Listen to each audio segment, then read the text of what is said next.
สแล้วก็ท่านพระครูปลัดกิติพงศ์กิติสุพโนด็อกเตอร์นะครับรองเจ้าอาวาสและพระภิกษุสามเณรทุกรูปภายในวัดสันขยอมพี่น้องศรัทธาวัดสันขยอมต้องนะครับขออนุโมทนาสาธุบุญนะครับกับพี่น้องศรัทธาเอาทุกคนทุกท่านเนอะไม่ใช่เฉพาะกฐินอย่างเดียวที่ผ่านมาล้วนแต่ได้รับเมตตาธรรมเมตตาจิตและศรัทธาอย่างแรงกล้าเสมอมานะครับตั้งแต่สมัยหลวงปู่เลิศนะครับมาจนถึงยุคท่านพระครูสถิตธุราธรนะครับก็ถือว่าได้ฮือขวัญและกำลังใจนะครับกับพระนะครับที่อยู่ในวัดในวาโดยเฉพาะหัวอกเจ้าอาวาสในการก่อสร้างต่างๆนี่นะครับวันนี้ได้กู้ขวัญนะครับนะครับเรียกว่าท่านอาจารย์พระครูปลัดกิติพงศ์กิติสุพโนมาเป็นผู้ช่วยคิดช่วยกระทำมาเอาปอนก่อนนี่แม่อีพี่มาเอาปอนจากเพก่อนเนอะมาเอาปอนนี้ก่อนเดี๋ยวค่อยเอาไปตั้งนะเอาปอนซะก่อนนะครับอันนี้ท่านอาจารย์ครับได้ปั่นปอนให้พี่น้องศรัทธาเขาก่อนนะครับเอาเข้าไปประเคนเลยนั่งแล้วก็ฮับปอนเนอร์อนุเอาตั้งจิตอธิษฐานจอมมันเลยนะครับสาธุสาธุ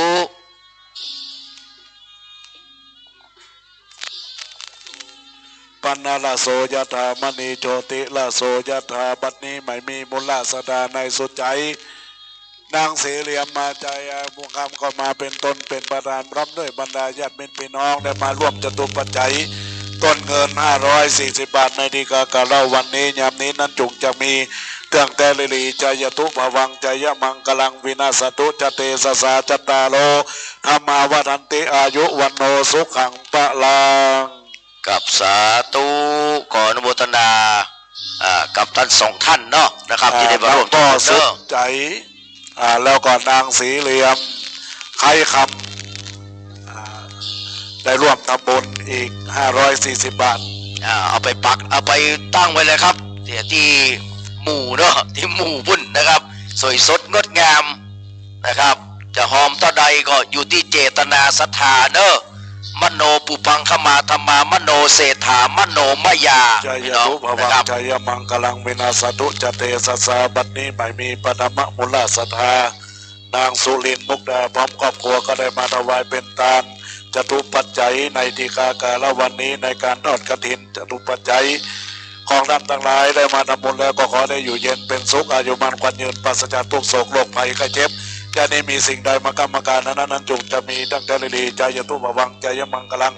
วินาศตุจเตสสาจตารโรธรรมาวัฏติอายุวันโนสุขังปะลาสาธุสาธุสาธุ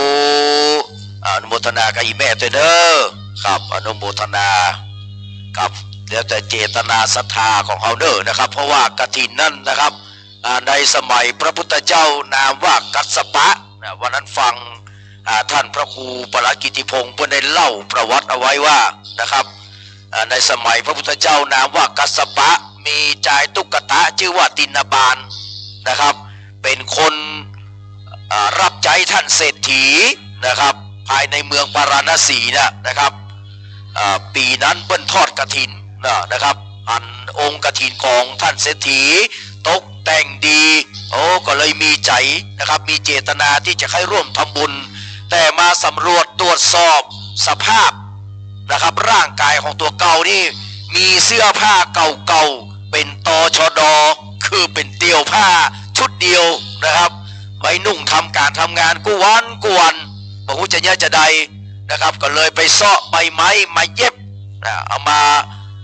ปิดหุ้มกายแล้วก็เอาผ้าซักนะครับแล้วก็เอาผ้าไปขายที่กาดได้เงินมา1 บาทนะครับก็ขออนุญาตท่านเศรษฐีหอมตาลขณะนั้นท่านเศรษฐีค้างแหม2 อย่างคือฝ้ายและเข็ม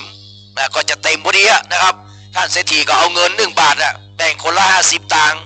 นะครับไปซื้อฝ้าย50เข็ม50ก็เป็นบริบูรณ์ครบถ้วนนะครับได้อานิสงส์อย่างใหญ่หลวงวันนั้นในเมืองปาราณสีนี่ฟ้าห้องแผ่นดินไหวดอยค้างนะครับบะเบอะนะครับเข้าไปถึงพระเนตรพระกัน ของนะครับท่านพญาพรหมทัตเจ้าของเมืองปาราณสีตั้งแถวครับตอนนี้ครับจ้างฟ้อนก็เตรียมตัวเลยเนอะแต่ตอนนี้แม่ชีพจนาพรนะครับวิศรีวรพัฒน์นะครับท่านแม่ชีพจนาพรวิศรีวรพัฒน์แล้วก็นางสาวยานทัศน์นะครับวิศรีปัตย์พร้อมครอบครัววิศรีวรพัฒน์พร้อมครอบครัววิศรีปัตย์พร้อมคณะลูกศิษย์นะครับได้มาถึงแล้วนะครับหมู่เฮาตั้งแถวเนอะขอต้อนรับนะครับกับต้อนรับคณะกฐินนะครับประธานกฐินอุปถัมภ์กฐินสามัคคี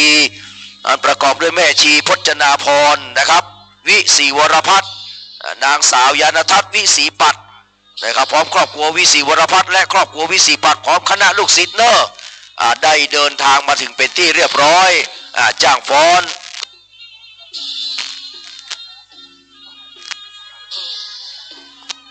จ้างฟ้อนก็จะได้ฟ้อนต้อนรับแม่ชีก่อนถ้าเสร็จเรียบร้อยเขาจะได้เจิญเพื่อนขึ้นไปบนชั้น2นะครับเพื่อประกอบพิธีสมโภชองค์กฐินนะครับในปีนี้นะครับ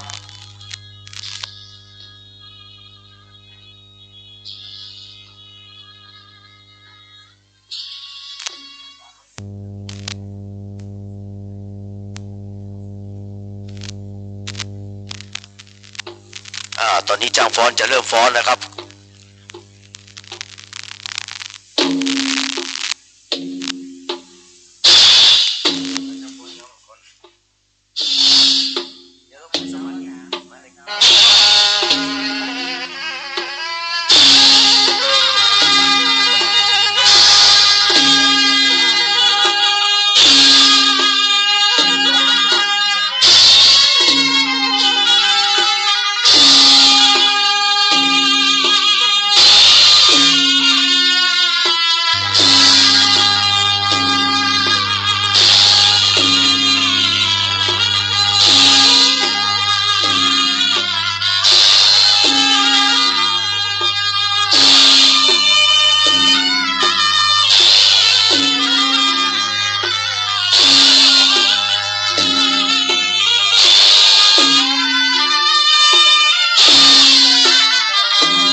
อเสียงปรบมือให้กับจ้างฟ้อนเฮาตัวนะครับ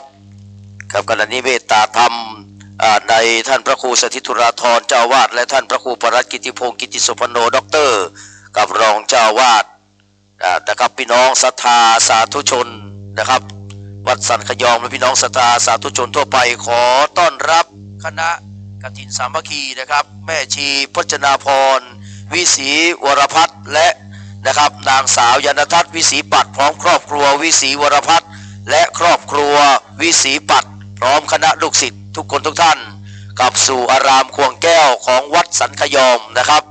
ขอเรียนเชิญเลยนะครับขอบคุณทุกคนทุกท่านที่เข้าแถวต้อนรับแม่ชีอาพรวิศีวรพัฒน์นะครับทั้งครอบครัวของวิศีวรพัฒน์ครอบครัววิศีปัตและทุกคนทุกท่านนะครับวันนี้ได้มีโอกาสต้อนรับเนอนะครับเพิ่นได้มาที่อารามควงแก้วของวัดสันขยอมเป็นผู้ก่อสร้างเนาะเป็นผู้นำในการกินตาลทั้งหลายปีนี้ก็เช่นเดียวกันนะครับแม่ชีนะครับก็ยังเป็นรัตนมหาอุบาสิกาแก้วนะครับผู้เป็นผู้ใคร่ในศีลในทานแล้วก็ปฏิบัติภาวนาเป็นแบบอย่างแบบเบาแบบอย่างที่ดีนะครับของหมู่เฮาท่านทั้งหลายคนศีลคนทานคนบุญไปที่ไหนนี่มันจุ่มเนาะพี่น้องนะครับไปไหนก็จุ่มเนื้อเย็นใจได้ต้อนรับขับสู้ได้อู้ได้จ๋าก็มีความสุขนะครับได้ฟังเปิ้นอู้ธรรมะเล็กๆน้อยๆเอาก็มีความสุขนะครับเอาได้กราบได้ไหว้ด้วยความสนิทใจนะครับในร่มเงาธรรมของแม่ชีนะครับพจนาพรวิศีวรพัฒน์นางสาวยานทัศน์วิศีปัตครอบครัววิศีวรพัฒน์ครอบครัววิศีปัตพร้อมกับคณะลูกศิษย์นะขอต้อนรับเข้าสู่อารามควงแก้วนะครับ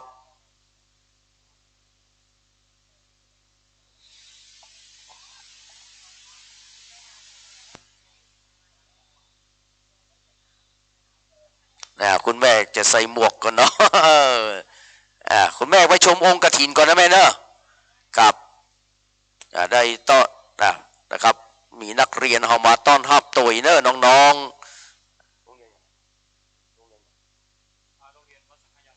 โรงเรียนวัดสันขยอมเฮานี่บ่ได้นะครับมาต้อนรับแม่ชีนะครับ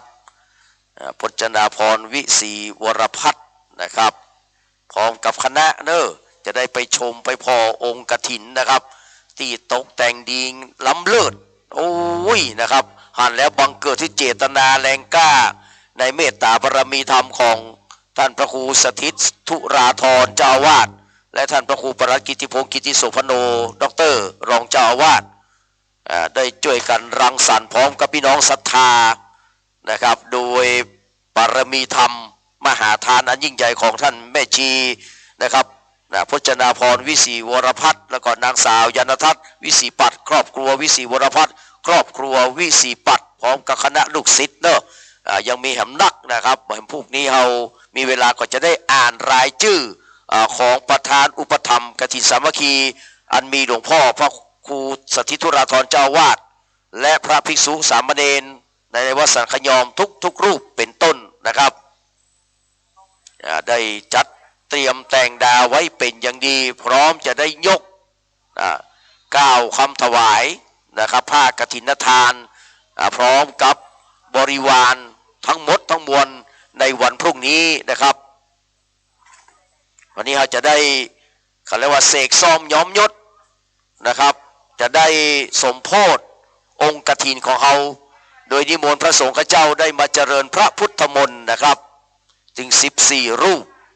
ที่ศาลาปฐมชั้น 2นะครับมาเอาปอนกันเนอพี่น้องศรัทธาที่เอาต้นมาครับมาเอาปอนแล้วก็ยกต้นนะครับไปวางไว้ตรงปุ้นเนาะนะครับที่เราจัดเตรียมเอาไว้นะครับมาเรื่อยๆครับตอนนี้นะครับ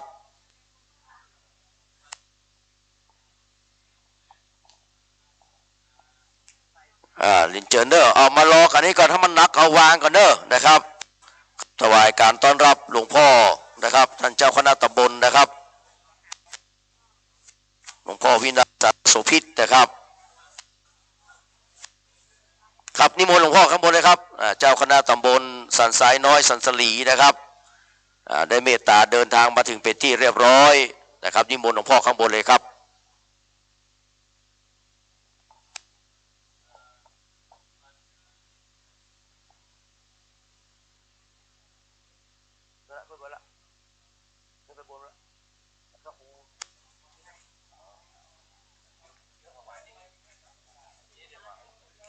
เอาปอนี่เลยครับเอาปอนี่ก่อนเนอะ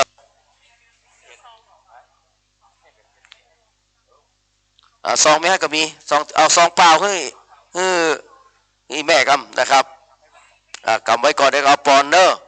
ถ้าเอาปอนแล้วก็เอาไปวางพวกนี้นะครับเอาไปที่วางกิหมู่เดียวกันเนอะกับอนุโมทนาสาธุกับพี่น้องศรัทธาเอาทุกคนทุกท่านเนอะกำลังลังไหลกันมาในช่วงนี้บางคนบางท่านก็รับซองไปแจกเนาะอันนี้ได้ถึงบริวารได้ถึงทรัพย์สินสลิงคารเนอะได้เก็บปีพวกพ้องพร้อมกันไปหมดนะครับอนุโมทนาสาธุเนอะเกิดมาชาติหน้าฉันใดจะเป็นผู้ที่มั่งคั่งด้วยทรัพย์สมบัติแล้วก็มีบริวารไปไหนก็มีคนห้อมล้อมอย่างแม่ชีนะครับอย่างแม่ชีพจนาพรของเขานี่พี่น้องนะครับไปไหนก็มีไผ่ต้อนรับสมณะพระองค์ข้าเจ้าก็คือความเมตตาคือความศรัทธาพี่น้องหมู่เฮาก็คือความเคารพความเลื่อมใสในปฏิปทาในปารมีทานนะครับของคุณแม่ชีนะครับอันนี้ก็ต้องขอยกมือ10 นิ้วเนอะนะครับเทพบุตรเทวดา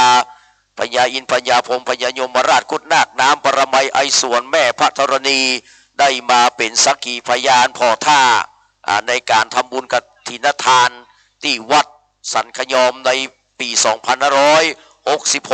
ที่เกิดวันนี้แล้วก็วันพรุ่งนี้จะเป็นวันตาลนะครับเอายกมาเนอะมาเอาปอนก่อนนะครับเอาปอนพร้อมกันก็ได้เนอะจะเอาปอนพร้อมกันก็ได้นะครับ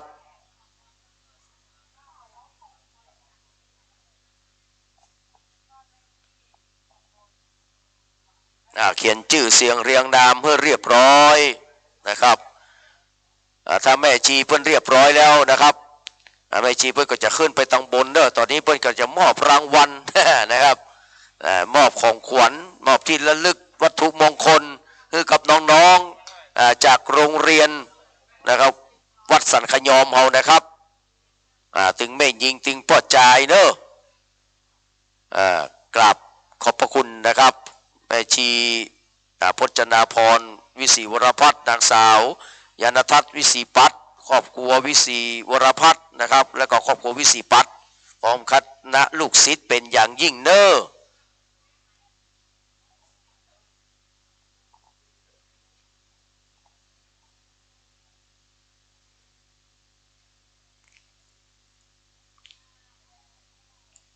มีใครจะมาฮับก็เอาเนอร์นะครับได้ของดีจากแม่ชีนะครับพจนาพรนะครับ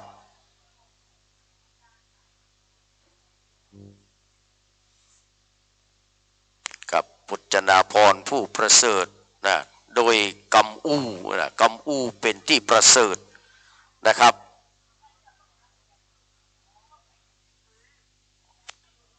เรียนเชิญได้พระจมาตานเท่านี้ก็ขอเรียนเชิญนะครับเดี๋ยวสักกรรมหนึ่งเขาจะได้ขึ้นไปบนชั้น2ท่านพระคุณเจ้าบางส่วนก็ไปรออยู่ชั้น2นะครับบนศาลาปฏิบัติธรรมแห่งนี้นะครับ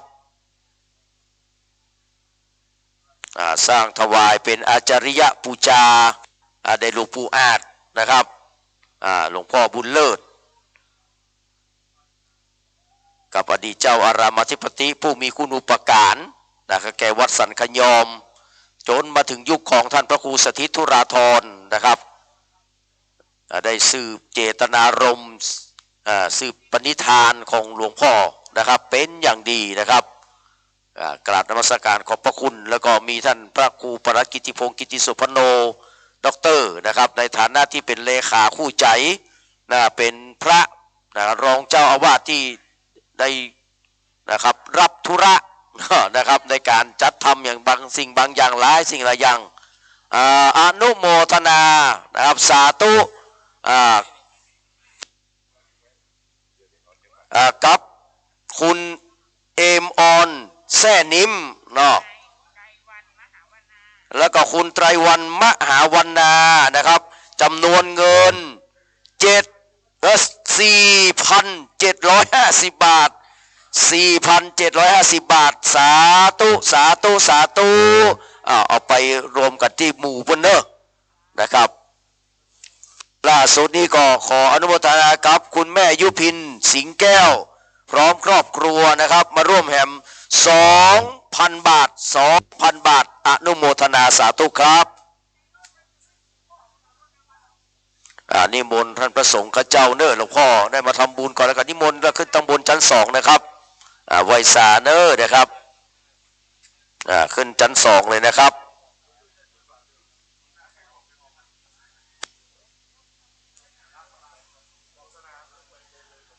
พี่น้องศรัทธาเอาขึ้นไปตำบลเลยเนอะมีที่นั่งอยู่เนอะประธานสายยามาเที่ยวหมู่เฮาขึ้นไปบนเลยพี่น้องศรัทธาสัตว์ขยอมเฮาขึ้นไปเป็นเขาว่าขึ้นไปตำบลเนอะเรียนเชิญขึ้นตำบลเลยครับพี่น้องศรัทธาเฮาเนอะกับเพราะว่าเพื่อนยมาได้ประธานสายเราเฮาขึ้นไปก่อนกับวันพรุ่งนี้เขาจะได้ขออนุญาตให้เป็นของประธานสายต่างๆเนาะนะครับแต่วันนี้หมู่เฮาขึ้นไปเฉลิมฉลองไปสมโพธิองค์กฐินเฮากันเนอะเรียนเชิญนะครับขึ้นชั้น2เนอะถ้าใครมีกำลังดีพอนะ เรียนเชิญที่ชั้น2นะครับเรียนเชิญที่ชั้น2เนอะ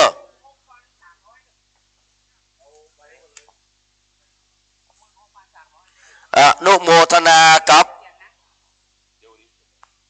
ชื่ออย่างนี้ตัวน้อยลงไปอา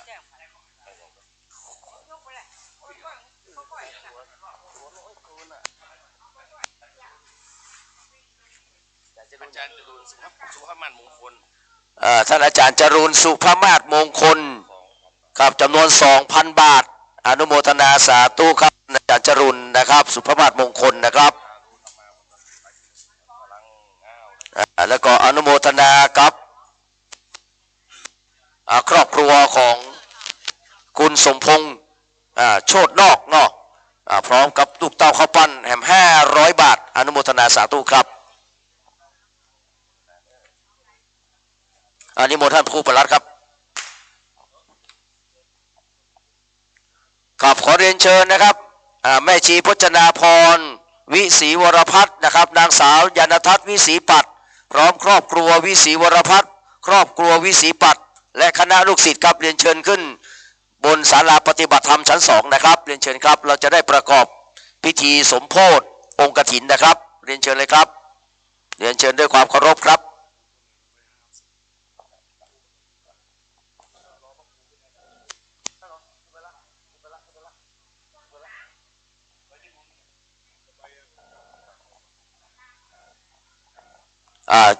เลยครับขึ้นชั้น2เลยนะครับ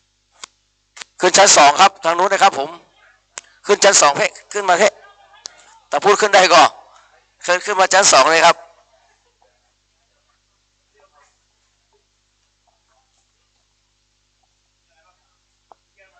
ทางนี้นะครับทางนี้นะครับ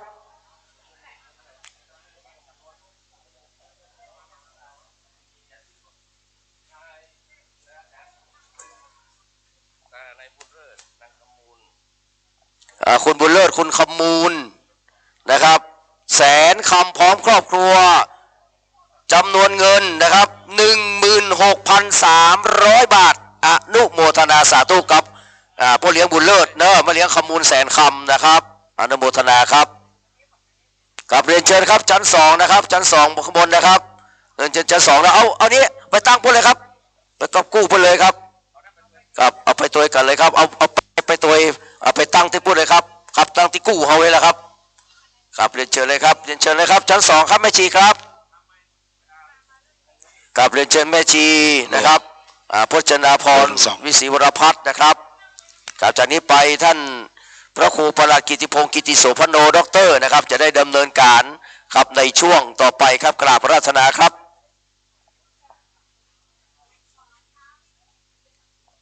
เรียนเชิญเด้อบรรดาพี่น้องนะครับศรัทธาเฮาถ้ามีกำลังเพียงพอที่จะเดินขึ้นไปชั้น2ได้เอาไปสมโภชกันนะครับประกอบพิธีบนศาลาปฏิบัติธรรมสภะมหาเถระนะครับเป็นอาจาริยปูจา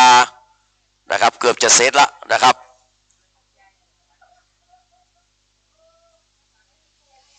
ขอบคุณและอนุโมทนาเนอะนะครับกับคุณบัวแก้วกันมาใจเนาะพร้อมครอบครัวญาติมิตรจำนวนเงิน 2,599 บาทอนุโมทนาสาธุสาธุนะครับเอาไว้กู้กันไปเลยครับผมนะกู้ที่เวทีวะนะที่เขาจัดนะครับต่อเอาไปตัวกันนักประกาศแล้วหรอนี่แฮมกัมคุณสำราญเนาะคำสำราญคุณจันดีโยธาราชถวายกฐิน 10,000 บาทและคุณพรคุณกระดกวันเด็กชายธนากรโยธาราช 1,000 บาทคุณจรูนคุณยุพินนะครับนางสาวอังสนาวงฤทธิ์ 1,000 บาท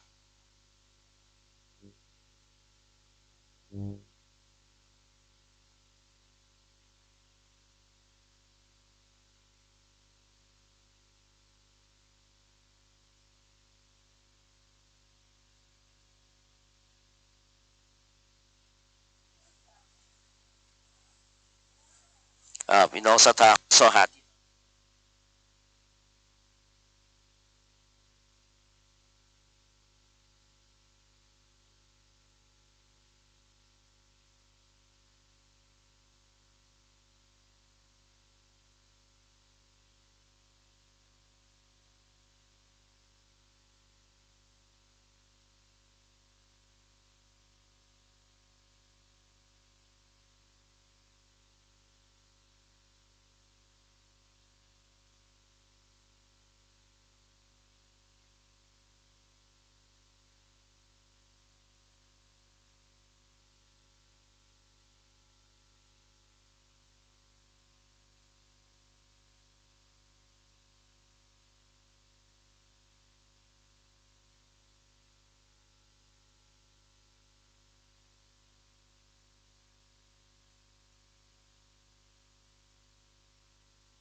โลน2 3 4ทดสอบสุมาภัยเดเนอร์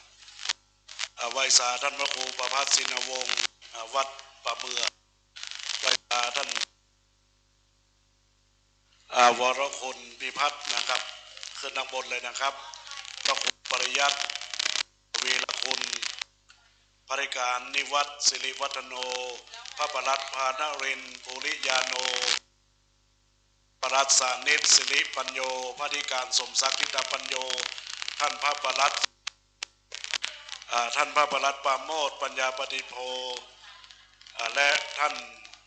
พระครูวินัยสารโสภิตนะครับนิมนต์เลยครับ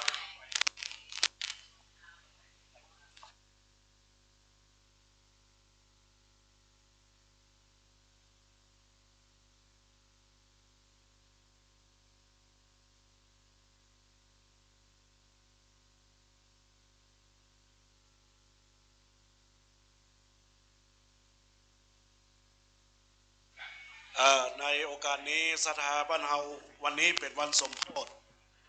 กฐินรายชื่อรายนามที่เฮาติดไว้เพื่อลอกไว้บนผูกบ่ได้แต่สถาร่วมคืนนี้ก็บ่มีชื่อนั่งเลยอนุญาตขึ้นมาทางบนสถานที่อยู่จังขึ้นมาทางบนเนอะด้านบนนี้บรรจุได้เกือบ200 คนนะที่อยู่เต็นท์ขึ้นมาทางบนไปเลยตูจีเต็นท์ขึ้นมาทางบนเลย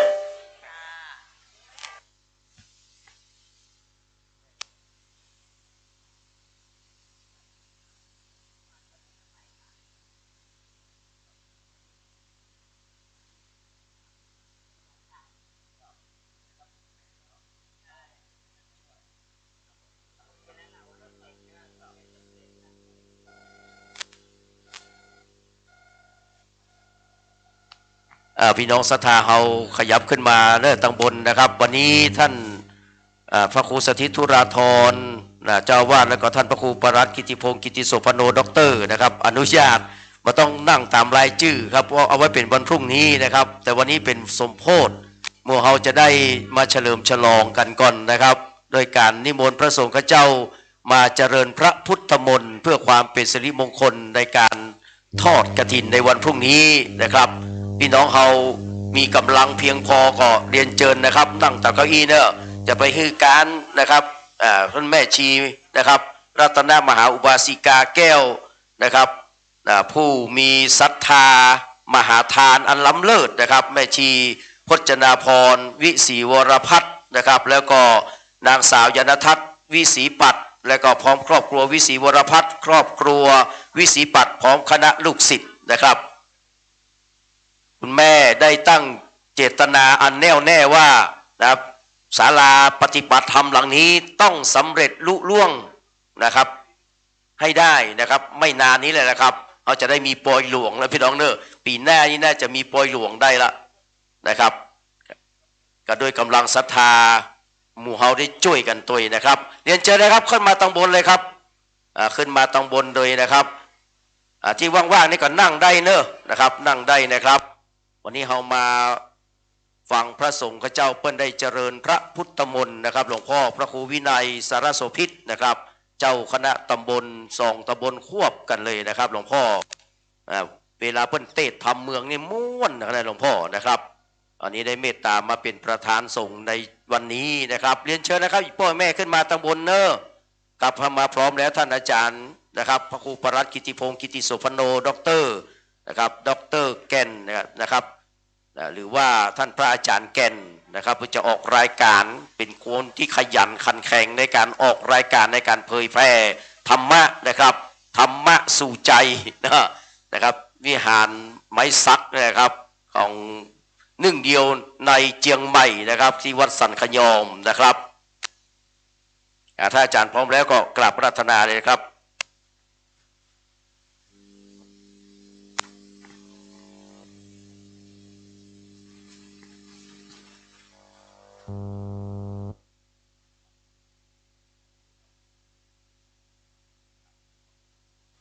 กับจากนี้ไปขออนุญาตนำท่านทั้งหลายเข้าสู่พิธีกรรมทางศาสนาในการเจริญพระพุทธมนต์สมโภชองค์กฐินนะครับโอกาสนี้กระผมขอกราบเรียนเชิญคุณแม่ชีพจนาพรวิศรีวรพัฒน์นะครับได้เป็นประธานจุดธูปเทียนบูชาพระรัตนตรัยและจุดเทียนนะครับบาทน้ำบาทพุทธมนต์คันธสาครนะครับที่ประธานสงฆ์ทีเดียวกันเลยนะครับทุกท่านอยู่ในการสงบกายสงบวาจาสงบใจได้ประนมมือขึ้นนะครับครับได้จุดเทียนซ้ายเอาแค่2 เล่มก่อนนะแม่ครับเทียนซ้ายนะครับแล้วก็มาที่เทียนขวาครับแล้วก็ธูป3 ดอก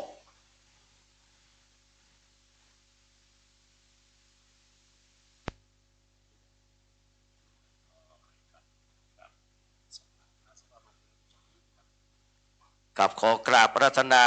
ท่านพระคุณเจ้าพระครูสถิตธุราธรนะครับเจ้าอาวาสวัดสันขยอมนะครับได้จุดเทียนเครื่องทองน้อยนะครับถวายแด่นะครับหลวงพ่อบุญเลิศอาสโพอาสภะมหาเถระนะครับอดีตเจ้าอาวาสผู้มีคุณูปการอย่างยิ่งต่อวัดสันขยอม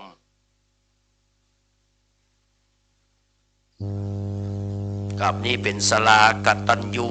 นะเป็นอาจาริยะบูชาในหลวงพ่อเลิศนะครับ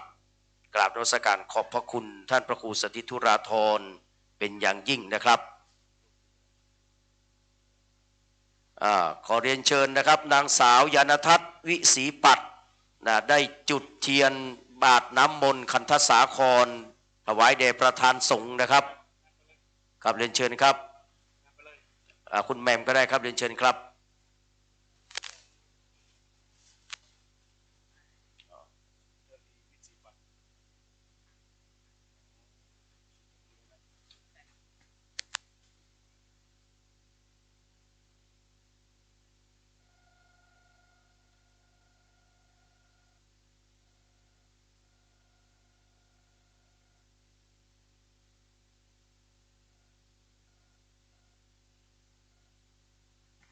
ครับจากนี้ไปเรียนเชิญทุกคนทุกท่านนะครับได้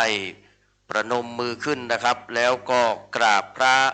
พร้อมกันณบัดนี้กราบ1กราบ2 กราบสามกับเก้ากัมพูชาดอกไม้ไหว้พระสมทานเบญจศีลพร้อมกันนะครับอิมินาสการเรนะ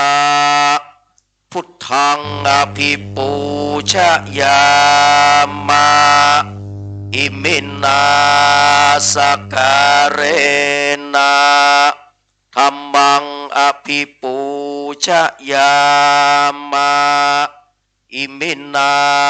สการเรนะสังฆังอภิปูชยามะ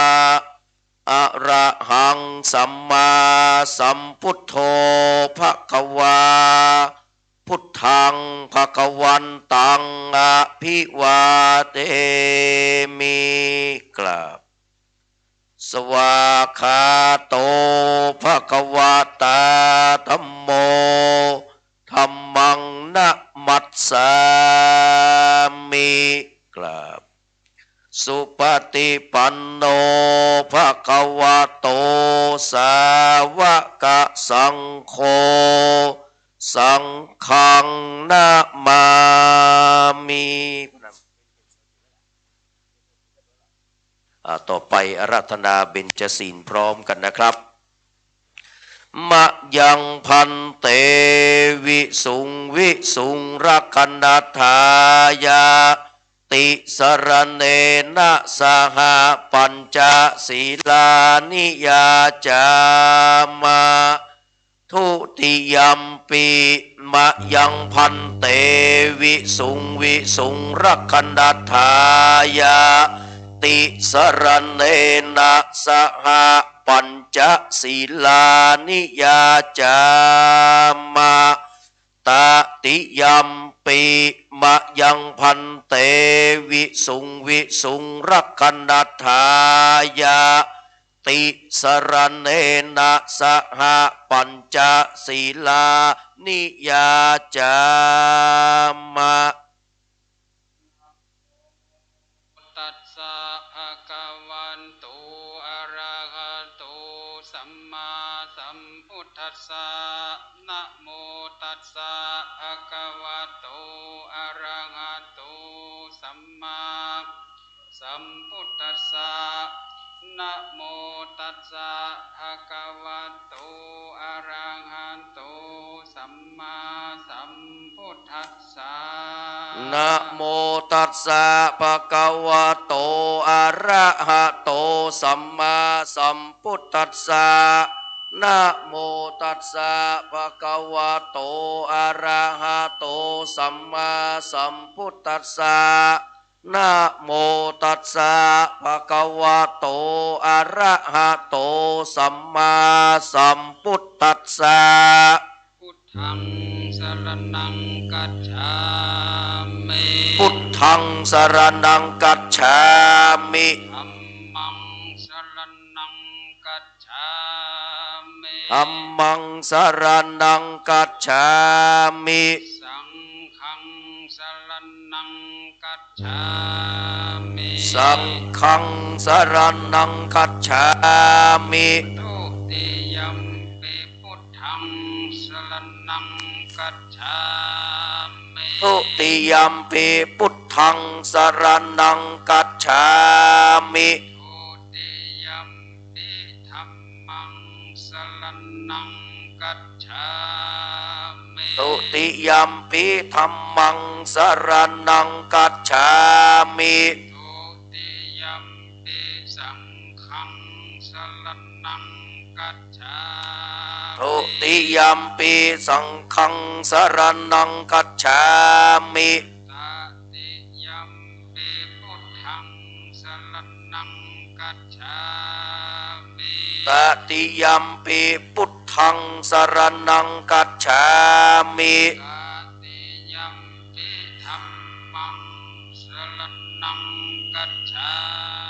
มิตติยัมปิธัมมังสรณังกัจฉามิตติยัมปิสังฆังสรณังกัจฉามิ ตติยัมปิสังฆังสรณังคัจฉามิ ปานาติปาตาเวระมณี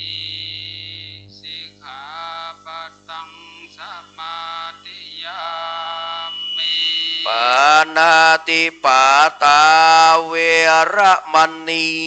สิกขาปะทังสมาธิยามิ อะทินนาทานาเวระมณี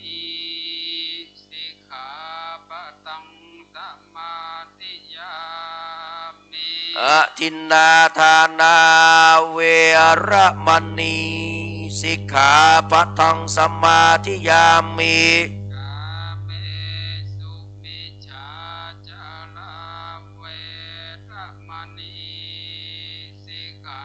ปะทังสมาธิยามิ กาเมสุมิจฉาจาราเวระมณีสิกขาปะทังสมาธิยามิ มุสาวาตาเวระมณีสิกขาปะทังสมาธิยามิ มุสาวาทาเวระมณีสิกขาปะทังสมาธิยามิ สุลาเมรยมัชฌะปมาทัฏฐานาเวระมณีสิกขาปะทังสมาธิยามิ สุราเมรยมัจจปมาทัฏฐานาเวระมณีสิกขาปะทังสมาธิยามิ อิมานิปัญจสิกขาปทานิสีเลนะสุขติงยันติสีเลนะโภคสัมปทาสีเลนะนิพุติงยันติตัสสมาสีลังวิโสทะเย สาธุสาธุสาธุครับจากนี้ไปจะได้อาราธนาพระปริตรนะครับเพื่อพระคุณเจ้าจะได้อัญเชิญเทวดาและจะได้เจริญพระพุทธมนต์สมโภชองค์กฐินของวัดสันขยมเป็นลำต่อไปวิปติปฏิภาหายาสัพพสัมปติสิทธิยาสัพพทุกขวินาศายาปริตังครูทะมังคลังวิปติปฏิภาหายาสัพพสัมปติสิทธิยาสัพพยาวินาศายาปริตังพลูทะมังคลังวิปติปฏิภาหายาสัพพสัมปติสิทธิยาสัพพโรคะวินาศายาปริตังพลูทะมังคลังปริตวานาเมตังสเมตาภัทันตาอวิคริตจิตาปริตังพนันโตสักเคกาเมจรูเปกิริสิกรตเตจันตริเควิมาเนทิเปรเทจะคาเมตารุวนาอารามวัตุมิเกเตภูมิมาจายันตุเทวาชลทลวิสเมยักขกันทปนาคาติทันตาสันติเกยังมุนิวรวจนังสาทโวเมสุนันโตธรรมสวนากาโลอายัมปทันตาธรรมสวนากาโลอายัมปทันตาธรรมสวนากาโลอายัมปทันตาสัมมันตาจักวาเลสุอันตรกัสสันตุเทวตาสัทธมังมุนีลัสสัสสะสุลนันตุสังฆโมกทังรัตนตยังสัพพันตรายวินาสันตุอาเสสะโตนะโมตัสสะภะคะวะ โตอะระโอตัสสะนะโมตัสสะภะคะวะโตอะระหะโตสัมมาสัมพุทธัสสะนะโมตัสสะภะคะวะโตอะระหะโตสัมพุทธัสสะพุทธังสารนังกัจฉามิธัมมังสารนังกัจฉามิสังฆังสารนังจามิตุติยัมปิพุทธังสารนังกัจฉามิตุติยัมปิธัมมังสารนังกัจฉามิตุติยัมปิสังฆังสารนังกัจฉามิตติยัมปิพุทธังสารนังกัจฉามิตติยัมปิธัมมังสารนังกัจฉามิตติยัมปิสังฆังสารนังกัจฉามินะโมเมสัพพะพุทธานังนาติสวารารักขโนตันนังกาโลมหาเวโลเมทังกาโลมหายาโสสารนังกาโลโลกาอิโตเนปังกาโลโจตินทาโลโกทันโยชนะปะโมโกมังคาโลโกลิสัสสะโพสุมาโนสุมาโนทิโรเรวัตโตรัตติวัตตโนโสภิโตสัมปันโนอโนมาตัสสิจานุตตโมสาโลสุเมโตอาคาปุกาโลสุชาโตสัพพะโลกัคโคปิญญาตัสสินาราสะโหตัสสิการุณนิโกธรรมะตัสสิตะโมนุโตโตอะสะโมโลเกติโสจาวาราตังวาโลพุทโธวิปัสสิจานุปโมสิกิสัพพะอิโตสัทธาเวสสะภูสุขากะกุสันโทสัทธาวะโหโกนากามโนระนัญจโหกัสสะโปสิริสัมปันโน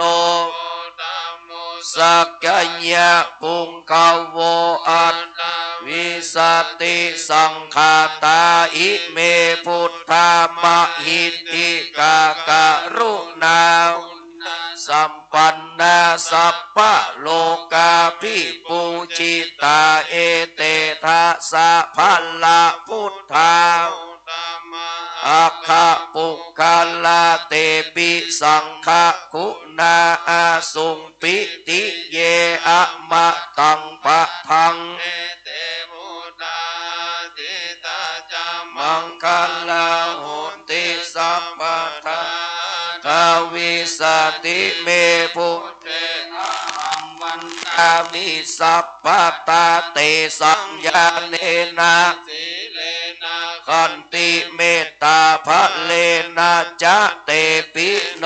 อนุรักขันโตอโรคะเยนะสุเกนะจาเมพุทเทโยนะโรสะระนังคะโตกัปปานิสัตตะสหัสสะเดตุกานิโสนาคันสันติอัตถวิสติปุตตะปาริตังตัสสะจารุกาสาวุติปวันโตสัพพะทาสัสสะนัมปิจาโลกันสะเทวะลาตุสุขิสัพเพปะเลวะเลหิอัตตโนอเนกสุมาณาหุนตุสัสัพเพหิยติปิราชโตวะโจลโตวะมนุสโตวะมนุสโตวะ โตวาอุดากาโตวาปิสัจจโตวากาณากาโตวานันนากาโตวานากาตาโตวาจานาปานาโลกาโตวาสัทธมะโตวาสันติเตโตวาสัพโพลิสัตโตวาจันทา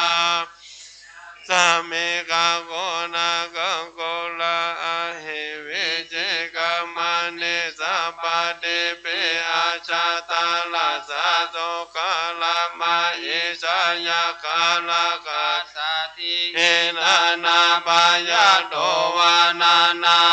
คโตวานานาโอปาณาวาโตวาอาลาคังกันอันโตปานิธานาโตปาทายาตาธาตัสสะตัสสะภาลามิโยราสาโอปะภาลามิโยราสาภาลามานาภาลามิโยปัญจมาภาลิจเกติโสจาลิยาปัจเจมาภาเวกาภาวะกันติงชาเตงอาเปเนกามานังปารานันจาดิยังโพเดบาลังเกมาลังวิจายันสัพพัญโยนายังนาวาเดงเวตังนาวาโลโกดานานัมเมเปสาเปเปเมโมนาโกเนอาวาเจตวะเวสาลิยันเดโสปะกาลันตาเลโสเตยามปาลิตังกาลุนโตหายาสัมมานันดาเดโรเวยากาลุยาเจตังโอปาดาเปตวะโกเตสะสะสะสิโสจังกาวาเลโสเนวาตายาสานัมปะเนอันตุติยัญจาเวสานิยัมปุเลโลกามานุสาโกวิตาสัมโพธันเทวิธัมปายาเกปะมันตาลาดาเวเสปาริตังตังปานามาเอวนาจาภาลานังปาเดดานันจาเสวนาปุจจาปุจเนยานังเยธัมมังกาลามุตตะมังปฏิโนปาเดสาวาโสจามุเวจังกาดาปุญญาตาอานาสัมมามาเดเดจาเอธัมมังกาลามุตตะมังบาหุสันจันจาสิปัญจวินัยโยเกโดโสมาสิตาจายาวาจาเอธัมมังกาลามุตตะมังมันหปิโตโอปาทานังโบตาตาลาขะโออานาโกลาจักขัมมันดาเอธัมมังกาลามุตตะมังนันจาธัมมัญจานิยัญจายาตากานัญจาสังฆาโอนาวัจเนกัมมานาเอธัมมังกาลามุตตะมังลาเตเวลาเตปะปะมาจาปานาจาสัญญาโมอาปะมาโตธัมเมโสเอธัมมังกาลามุตตะมังกาลาโอจาเนวะโตจาสันโตเนจากาดันโยทากาเลนะธัมมาสาวานาเอธัมมังธัมมังหันติจาโสวาจาสาตาสัมมารานันจาราสานังกาเลนะธัมมาจากาจาเอธัมมังกาลามุตตะมังนาโภจาพัมเลยัญจาอาเลยัสสะจานานาสานาเนปานาจาเจเกเลยัญจาเอธัมมังกาลามุตตะมังพุทธัสสะโลกาธัมเมเจตังยาสานังกัมปะเทอาโสกังเวลาจังเกมาเอธัมมังกาลามุตตะมังเอตานิสาเนกาตัวนาสัพพะธัมมาปาราจิตาสัมมาคาโสนิกาจันเดลันเดสังมังกาลามุตตะมันเดมหามังกาลาโสตังเอทาวาโอราวาสังเกโสอาญาลตานังปานิตานาโนสัมมาอาเดกาทากาเดนาเอตัมเปโมเดลตานังปานิตังเอเตนะสัจเจนะจุวันเดโอโนกายังวิลกังอามาต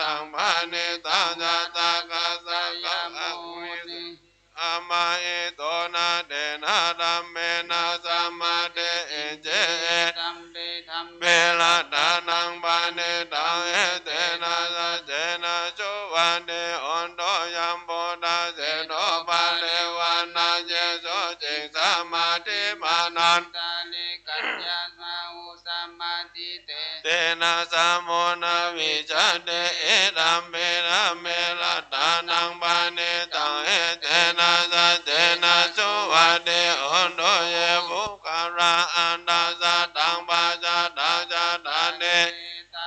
โยกานิโหเตเตระเกนะยะสุขันตัสสะสาวกาเอเตสุเรนะเนมหัมปะละเนเอตัมเป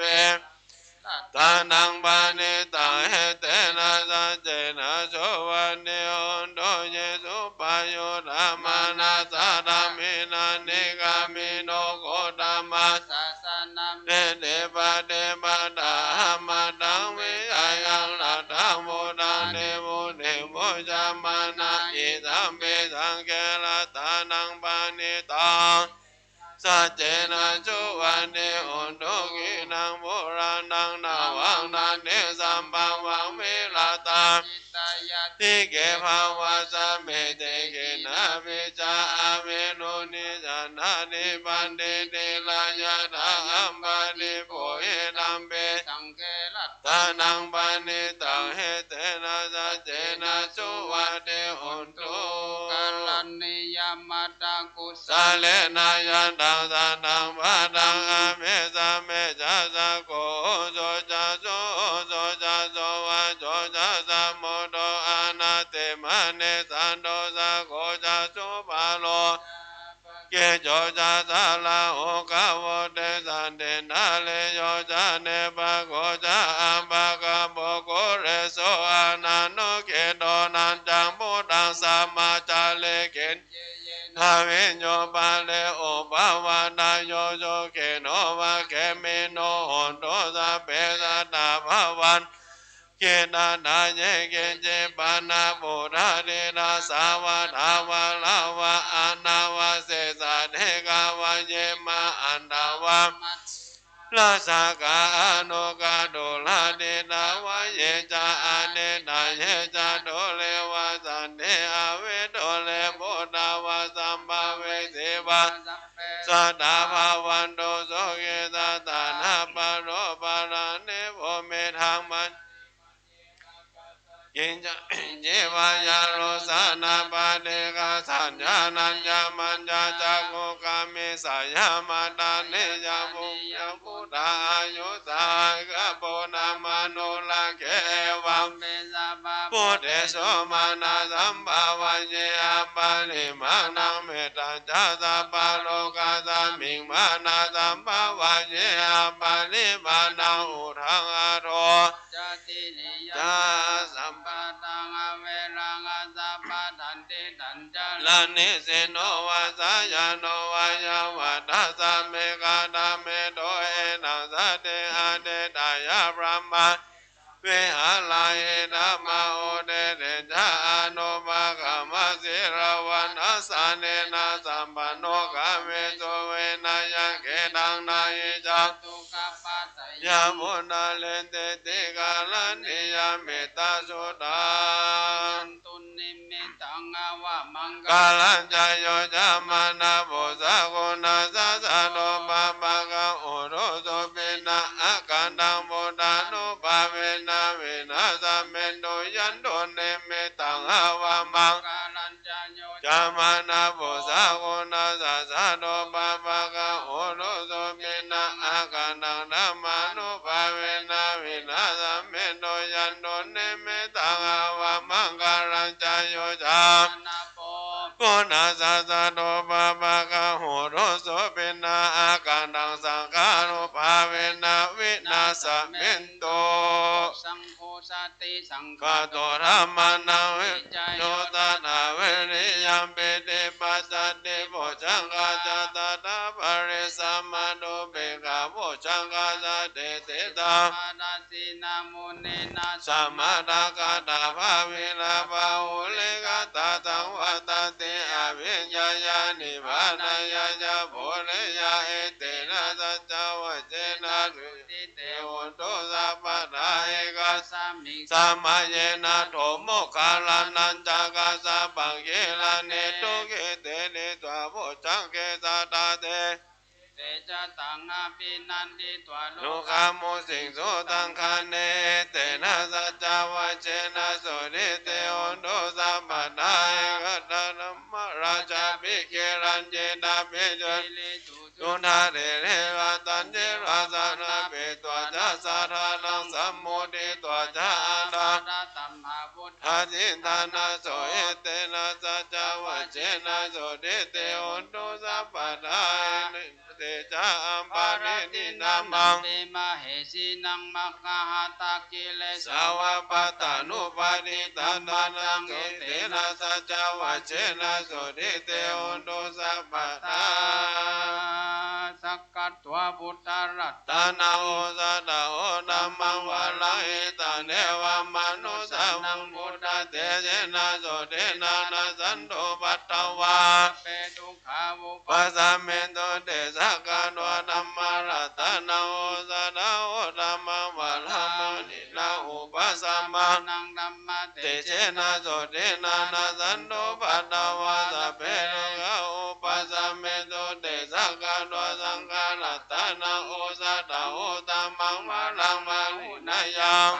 นายัง สังฆเตเจนะโสเทนะนะสันโตปัตตวาสัพเพโลกะอุปัสสะเมนโตเต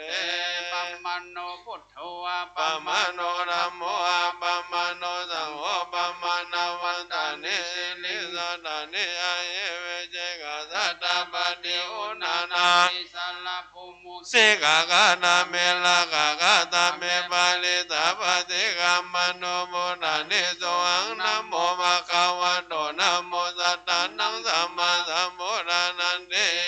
ปิโสภะคะวะอะระหังสัมมา สัมพุทโธวิชา จารณะสัมปันโนสุขโตโลกาวิโตอนุตตโลปุริสธัมมัสสารเตสัตตะเทวมนุสานังพุทโธภะคะวะติสวะกะโตภะคะวะตาธัมโม สันติติโกอาก ะลิโกเอเยปัสสิโก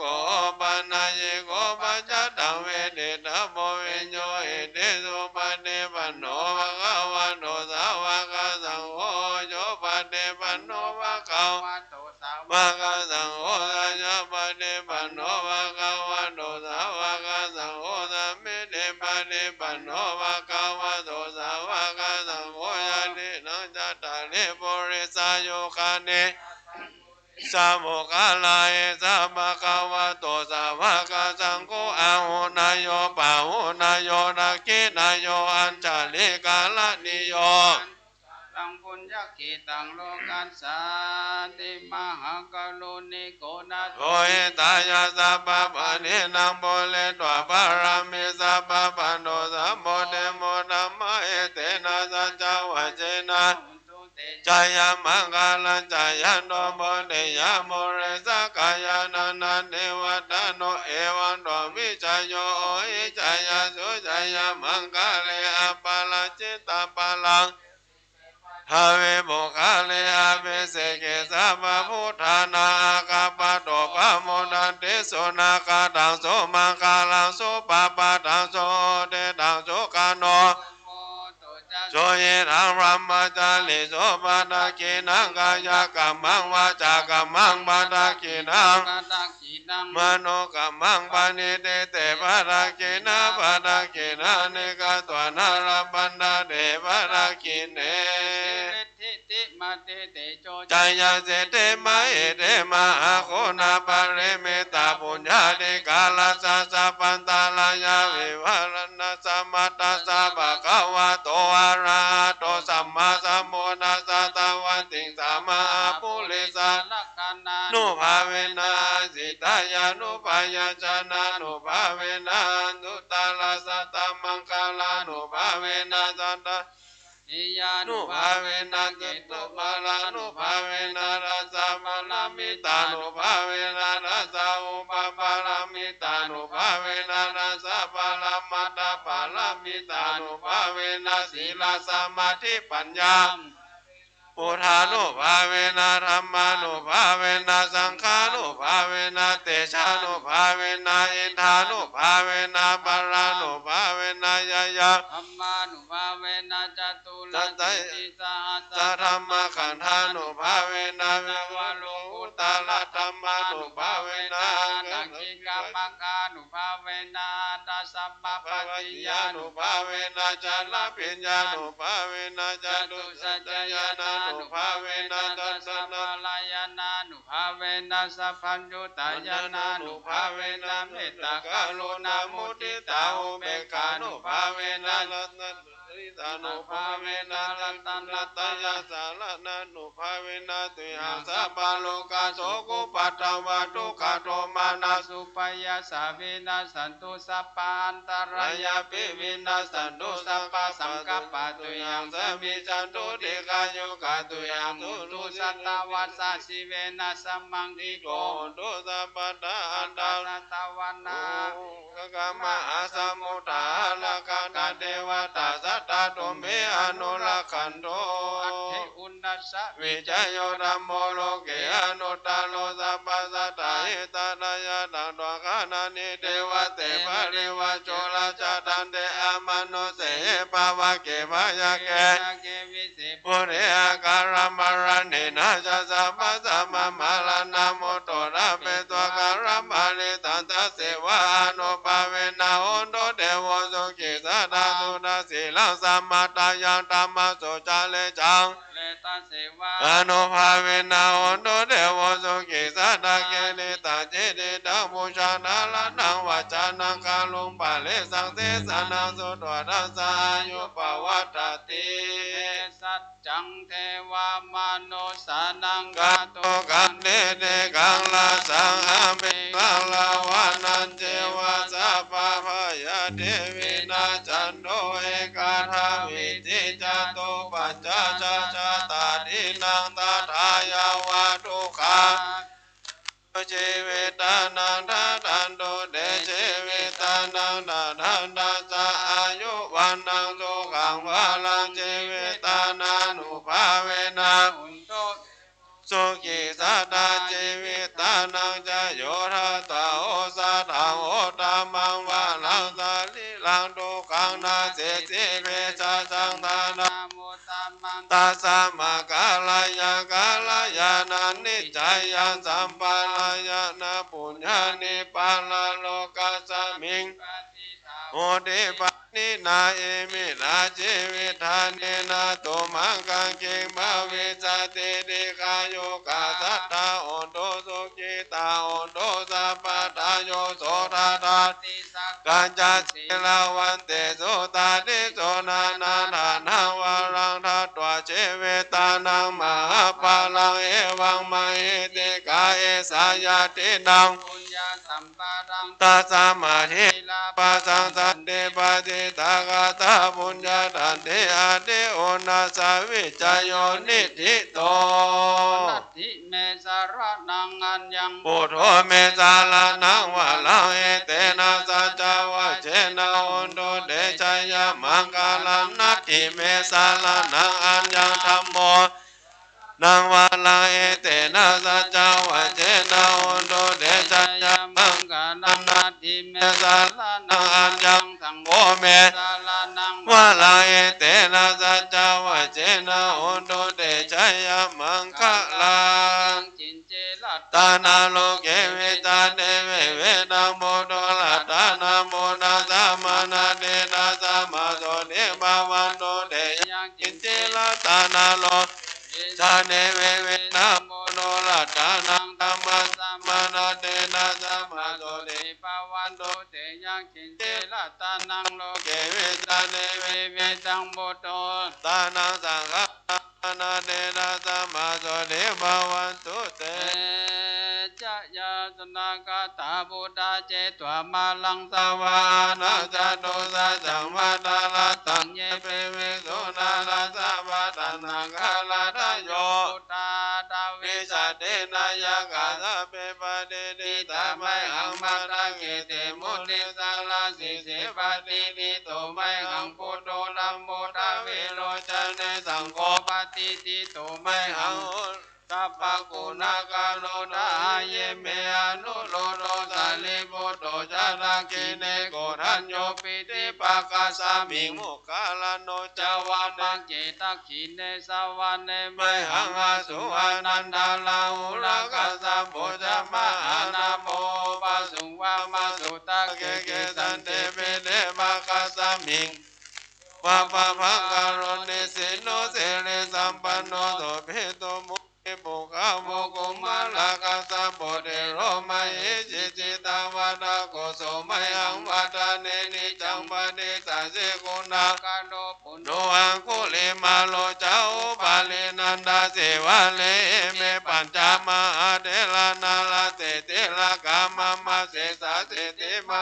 เอราจิตวันตาเชโนลาสะชาลันตาเสลาเตเจนะอังกามะเกตุสันนิตารัตนังปุระโตอาเจ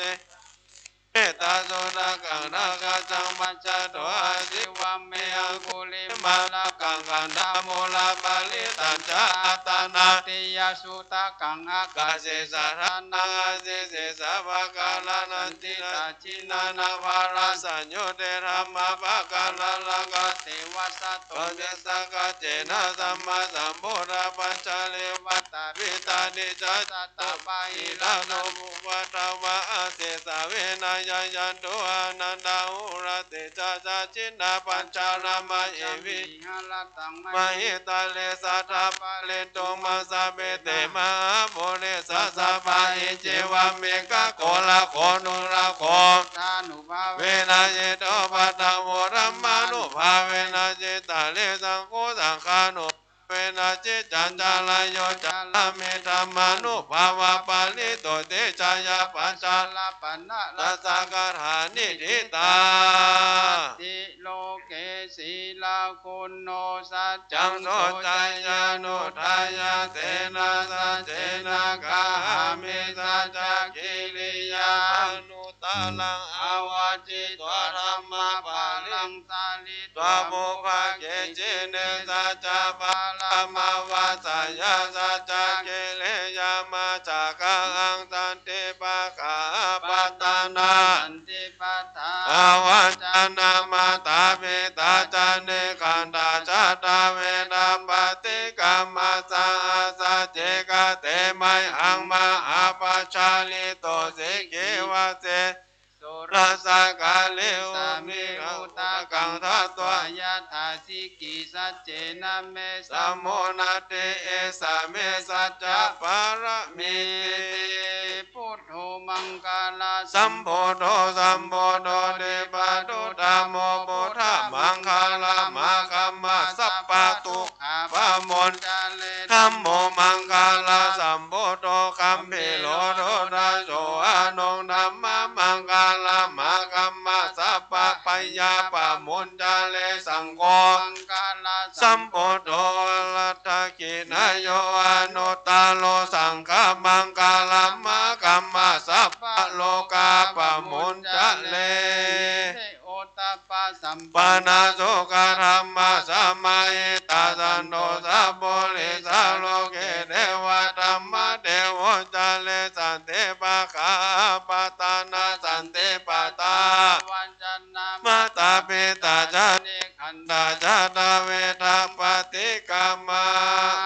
ทุกขปัตตาเจเนทุกขปายาปัตตาจานิปายาทุกขปัตตาจานิทุกขโอโนสัพเพปิปานิโนเอตาวะตาจาอัมเอสัมปัตัมปุญญาสัมปะตังสัพเพเทวานุโมทันโตสัพพะสัมภะเจสิเตยาดานังดาดันโตสัตตายาสิลังลักขันโตสัพพะทาภาวนาปิลตาโอโตกาจันโตเทวตาตาสัพเพพุทธาภาลาปะตาภะเจกานันจายังบาลังอาลาอันดานัน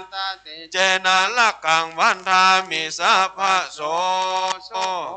พุทธานังโอปะโทโสกาสะธัมมะเทสนาโสกาสังฆาสะสัมมะเกสัมมะกานังตาโพโสโกกาเตโยเสโตชะเนเยโกตาปฏิจายโนวิชาจารณะสัมปันโนโสเสโตเทวมนุเสเทวตาปฏิอาเต โจลัต ติมาปะ เดจันเดมาสานันโตกะเตโยตาปะเตชาเยตาปะเตพระมโนอาทาสะพัมมาโอลันตังพุทโธตาปะเตเตจัสสา โลกยะปรมารา ภาสันโตเตปะละมังนานังวิสัสสะปะละมายาตินิพพานังปะละมังโสขะ สาธุสาธุสาธุณบัดนี้พระสงฆ์ทั้งนั้นนะครับมันมีหลวงพ่อนะครับท่านพระครูเจ้าคณะตำบลนะครับสันทรายน้อยสันสลี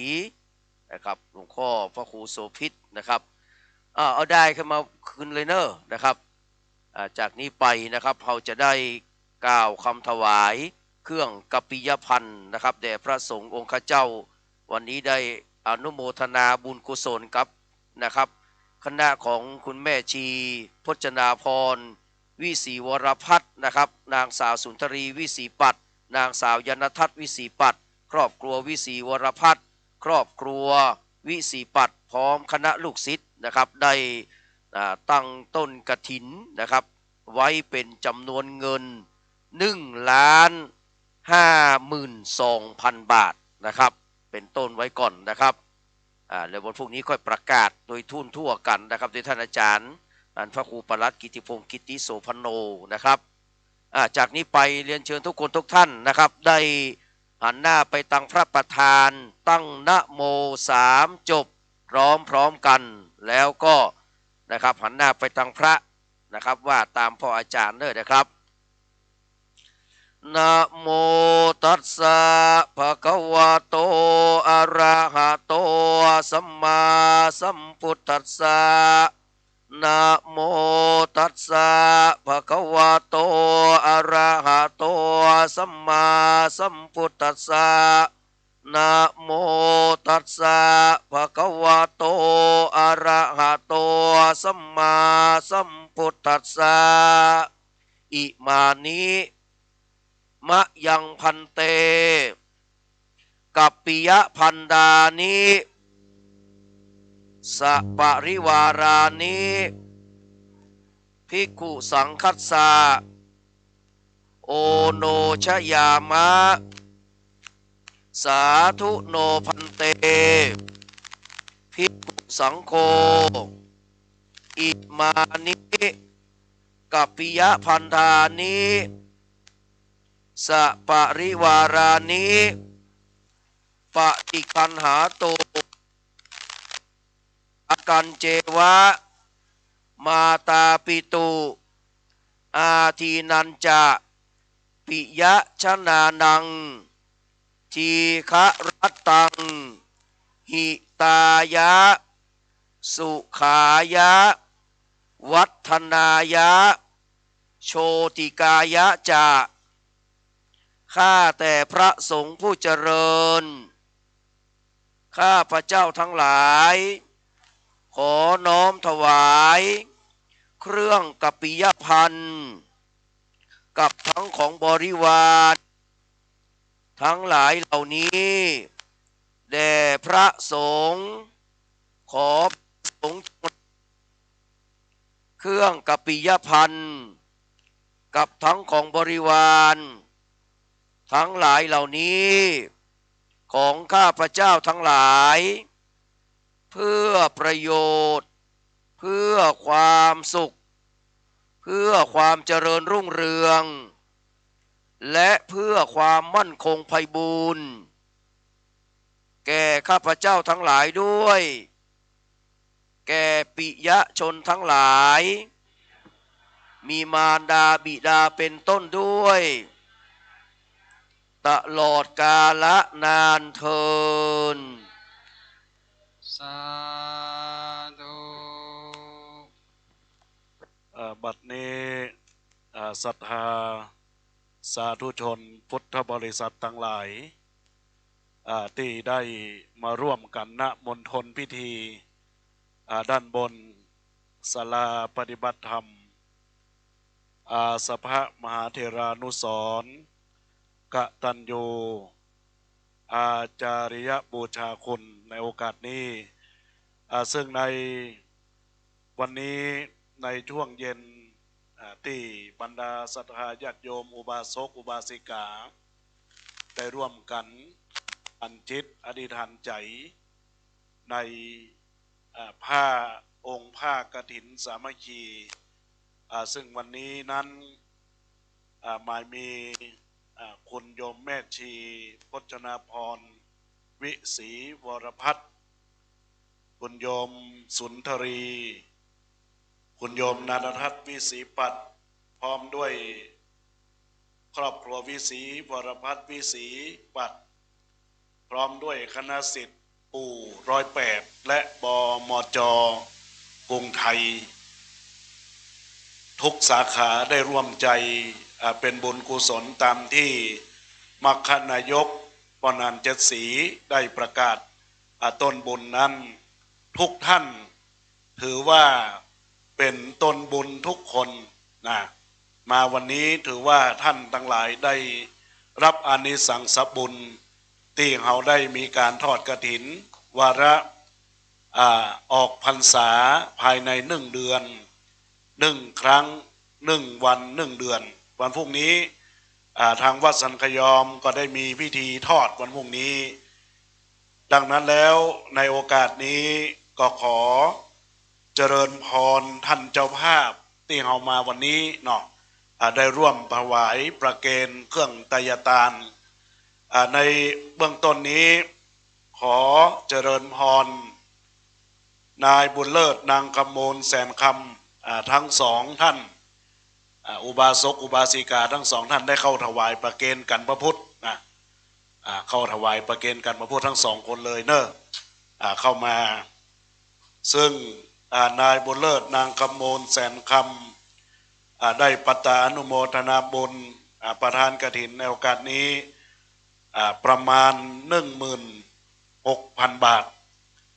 16,000 บาทในโอกาสนี้ศรัทธาญาติ16,300อันนี้ก็จะประกาศไปเรื่อยๆแหละแต่ว่าท่านได้เป็นผู้ได้ตั้งต้นเป็นประธานประเคนมาพร้อมกันกับป่อบุญเลิศมาพร้อมกันทุกคนสาธุพร้อมกันเนอะสาธุสาธุสาธุอนุโมทามิลำดับต่อไปเรียนเชิญคุณโยมแม่ชีพจนาพรวิศรีวรพัฒน์จากสุขสถาน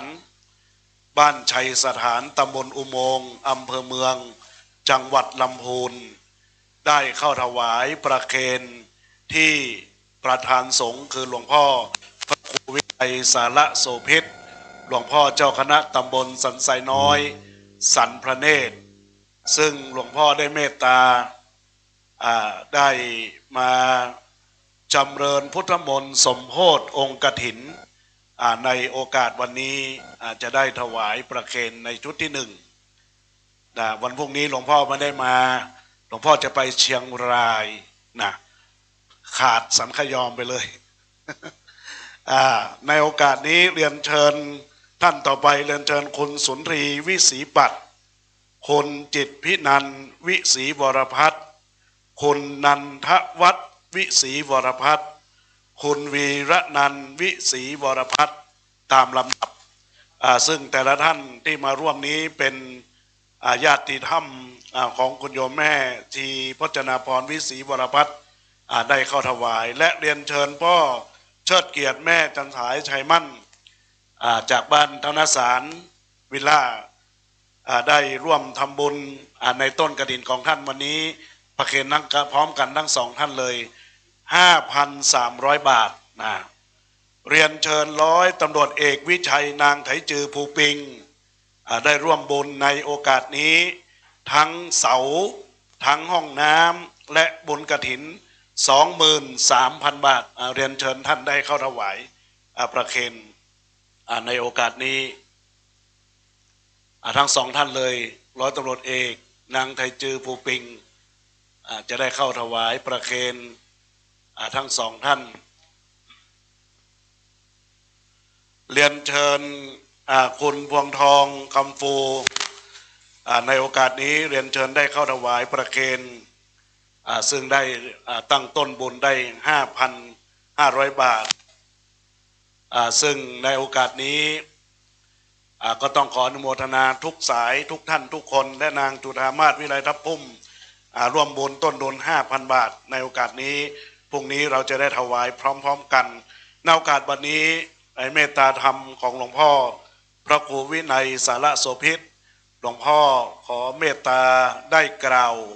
สัมโมทนียกถากล่าวอานิสงส์ในส่วนของการทอดกฐินในบุญกุศลในครั้งนี้ที่ทางคณะทุกท่านทุกคนได้เป็นเจ้าภาพเป็นบุญกุศลขอเมตตาหลวงพ่อได้กล่าวสัมโมทนียกถาแล้วก็กล่าวอนุโมทนาให้พรสืบไปครับขอแทบไตรไวสาพระพุทธพระธรรมพระสงฆ์แล้วก็เจริญพรศรัทธาสาธุชนท่านคนดีท่านทั้งหลายวันนี้แม่ชีได้มาเป็นประธานพร้อมด้วยคณะและศรัทธาญาติโยมทั้งหลายที่ได้มารับร่วมกันเป็นกฐินสามัคคีโดยมีแม่ชีเก้าเป็นกันและศรัทธาญาติโยมบ้านสันขยอมตลอดถึงที่อื่นที่ไกลอันมาตามหน้าบุญนั้นมันเกิดแล้วและขอเป็นมหาอนุโมทนาบุญที่ยิ่งใหญ่การที่เราเกิดมาแล้วนั้นมีโอกาสได้ทำถือว่าโชคดีเราเป็นมนุษย์เนี่ยศรัทธาญาติโยมทั้งหลายว่าต้องไปใฝ่ฝันเป็นมนุษย์เนี่ยนับสตางค์ได้กดTMได้ใช้บัตรเครดิตได้อันเนี้ยมันอยู่จิตสั่งใจคิดอยากจะทำไปตามนั้นและก็เชื่อไว้ได้ว่าคนใดทำแบบใดได้แบบนั้นเท่ากินน้ำตาลมันก็ได้รสหวานเบาหวานก็ขึ้นถ้าเท่ากินเกมความดันก็ขึ้นอันเนี้ยมันเป็นสิ่งที่จับต้องได้แต่บุญเนี่ยศรัทธาญาติโยมทั้งหลายเฮาฝากเฮาฝังไว้ในพระพุทธศาสนาสมเด็จพ่อคือพระพุทธเจ้าได้สั่งได้สอนว่าตานะปารมีศีลปารมีแล้วก็ภาวนาบุญเนี่ย3อย่างเนี้ยเป็นสะพานบุญเป็นสะพานไปสู่นิพพานถ้าออกนั้นเฮาก็ได้ทำสารพัดหลายๆกิจกรรมต่างๆตั้งแต่วิหารบูชาเสนาสนะต่างๆถามว่าจะสิ้นสุดเมื่อใดจะย่างแปลงตายเมื่อใดพวกย่างมาอันสถาเฮาถ้าไปคิดเอาปัจจุบันไว้ก่อนเนาะคิดปัจจุบันไว้ก่อนเฮาเป็นมนุษย์เนี่ยเฮาเป็นมนุษย์มีสิทธิ์ทำได้เฮาไปเป็นเทวดาก็ยังยากบ่ได้นะเฮาต้องไปบวงสรวงคนเฮาเนี่ยมนุษย์เนี่ยเกิดเป็นมนุษย์น่ะดีแล้วพอเดียวนี่มันเกิดยากกว่าจะเกิดทับชาติหนึ่งจะได้ไปอยู่ในวัฏฏะตู่ตังใดหมู่วัฏฏะคือเวียนเราได้เป็นมนุษย์ก่อถ้าสอนพันว่าจิตสุดท้ายที่เราจะออกจากร่างคิดไปทางดีเราก็คิดถึงคุณงามความดีเนาะศรัทธาญาติโยมอดีตบัดเราไปคิดทำมันเอาปัจจุบันนี่แหละอดีตนั่นก็บัดถ้าไปคิดทำมันปัจจุบันดีอนาคตต้องดีนั่นศรัทธาญาติโยมทั้งหลายเอาก็นึกถึงพระพุทธเจ้าพระธรรมเจ้าเชื่อในศาสนาหรือศาสนาของเราคนเฮาแล้วนั้นอย่างแม่ชีเนี่ยเรามีวาสนาต่อกันหมายเขาว่า4อย่างที่พระพุทธเจ้ายอมแพ้4อย่างอย่างเฮายกง่ายๆคือกรรมวิบากนี่ของใครของมันก็สามารถฉันไม่สามารถจะแก้กรรมวิบากให้ใครได้เอาง่ายๆเขาก็นึกว่าปัญญาเนี่ยมันมีของใครของมันมาสามารถจะยกให้ไผ่ได้และมาสามารถจะไปถ่ายข้อมูลให้เป็นปัญญาได้ปริญญานี่เฮียน10,000 ใบก็ได้แต่ปัญญานี่เฮียนบ่ได้มันเน็บมาจากของใครของมันเนาะถ้าทายาติโยมทั้งหลายอันเนี้ยของใครของมันเขาได้มานั่งในศาลาเนี่ยเมื่อเขาสร้างพระนี่ยังไม่ได้มุงแต่นะวันนี้สบายแล้วมาหำกรรมให้ฉลองคิดว่า พุทธบุญนะเนาะที่ว่าเราได้สละทรัพย์กำลังปัญญามาสร้างเนี่ยโคตรเขาก็เย็นน่ะพัดลมก็มีทำการไม่จะใส่เอด้วยนะก็รับคำเนี้ยนะเปิกสายตาพระเจ้าจะม่วนสถาญาติโยมอันเนี้ยเอาม่วนมาทางนี้เอามาปะหน้ากันนี่ก็สะดวกสบายถ้าว่าปัญญาเนาะแล้วความสิวิไลในธรรมะมันสามารถจะบรรยายเป็นตัวอักษรได้สามารถจะบรรยายเป็นตัวได้หมายว่าขันติความรู้นี่เขียนได้แต่ความสิวิไลนี่หมายว่าเราต้องนั่งภาวนาเองเลยเจอไอ้หยังในการทำสมาธิเป็นขั้นอยากรู้เขาต้องทำเองแล้วก็นั่งโคตรถวายเองและอย่างหนึ่งก็เรามีวาสนาที่ดีต่อกันพุทธเจ้าว่าเขามีวาสนาที่ดีต่อเรากันเนี่ยเขามีวาสนาร่วมกันเคยใส่บาตรด้วยกันเคยได้มาปะกันอยู่ละคิดคนละทางวันใดวันหนึ่งเราได้มาปะกันตอนนี้โลกบันทึกแล้วว่าวันนี้ได้มาสวดมนต์พุทธมนต์เย็นสมโพธิองค์พระกฐินซึ่งแม่ชีก็ได้เป็นตั้งเก้ามาล้านกว่าบาทเงินล้านนี่ไม่ใช่น้อยๆศรัทธาไม่ใช่น้อยๆกว่าจะเหมือนกับไหลลินมาจากทุกสาขาและก็ศรัทธาญาติโยมทั้งหลายเราจะแปลงนี้ก็คือมาขอมันสำเร็จบุญกินบุญทานมหานิสงส์แห่งการทานพระกฐินในวันพรุ่งนี้เชิญชวนศรัทธาญาติโยมทั้งหลายมาเป็นสักขีพยานว่าท่านทั้งหลายได้กระทำบำเพ็ญบุญยกทรัพย์ได้มาถวายทานเพื่อสร้างเสนาสนะเป็นศาลากตัญญูในที่นี้ได้อันเร็วได้ไวได้โวยได้สร้างพระเจ้าทันใจวันเดียวเทเรียบร้อยเดียวนี้รอให้เพดานเสียบเรียบร้อยได้มาแต่งองค์ทรงเครื่องแล้วก็จะได้ใส่พระเนตรใส่พระเนตรให้มันงามงดงามพระหทัยก็ได้ใส่แล้วเตลังกธาตุคือน้ำมันสาร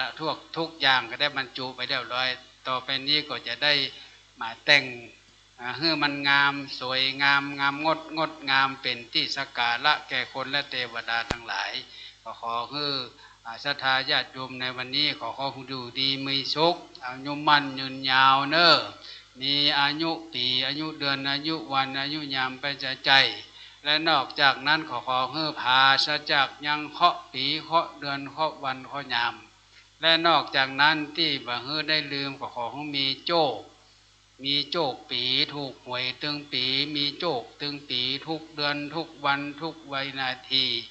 ขอให้เจริญร้อยสาวไปเนอะอยู่บัดถ้ามีโรคมีภัยสุขภาพสมบูรณ์ไปไก่หูดคว้างมันนี้ต่อไปนี้จะได้เมื่อปอนเป็นภาษาบาลีคดเป็นกันต่อไปโยมยะถาวะลิวะหาปุลาปาลิปุเรนติสาคารังเอวะเมวะอิโตทินังเปตานังอุปกัปปติอิจิตังปฏิตังตุมหังคิปะเมวะสมิชตุสัพเพปุเรนตุสังกปาจันโทปรราโสยะถามณิโชติละโสยะถาเอวาจันโตสัพพะโลกโควินาศตุมาเตภวัตวันตรายโยสุขิเตกายุโกภวะอภิวาทนาสิริสเนจังวุฒาปัจจายโนจัตตารโอมาวาทันติอายุวันโนสุขังอายุวัฏโกธนวัฏโกสิริวัฏโกยัสสวัฏโกมาลวัฏโกวันนวัฏโกสุขวัฏโกโหนตุสั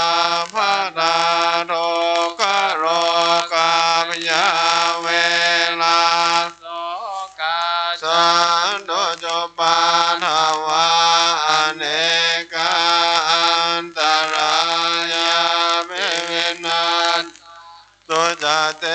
จะสะจะยะเสเตระนังลาภังโสเทมากยังสุขังพลังสิริอายุจาวันโนจะพวกังวุฒ เทจะยะสวาสัตวาสัจะอายุจะเจวะเสเทพระวันตุเตภวตุสาพมังคลังลัก ขันตุ สาพเทวตาสาพมุตตานุภาเวนัสสตาโสเท ภวัน ตุเตภวันตุสาพมังคลังลักขันตุสาพ ปเท วตาสาพนัมมานุภาเวนัสสตาโสเทภวันตุเตภวันตุสา ภมัง คลังลากันตุสาพเทวตาสาพระสังฆานุ อา อาเวนัสสตาโสเทภวันตุเต สาธุสาธุสาธุขับเพื่อครบถ้วนโดยบุญกิริยาวัตถุทั้งสามประการทานศีลเราได้บำเพ็ญไว้ณเบื้องต้นต่อจากนี้ไปขอเรียนเชิญทุกคนทุกท่านได้ทำจิตให้เป็นสมาธิสำเร็จเป็นภาวนาใหม่ต่อจากทานศีลเป็นลำดับต่อไปตั้งกายให้ตรงดำรงสติให้มั่นกำหนดลมหายใจเข้าออกนะครับตามของวิธีทางนะครับของใครที่เคยปฏิบัติมาขอให้ได้สมาธิสำเร็จผลนะครับขอเรียนเชิญปฏิบัติได้ณบัดนี้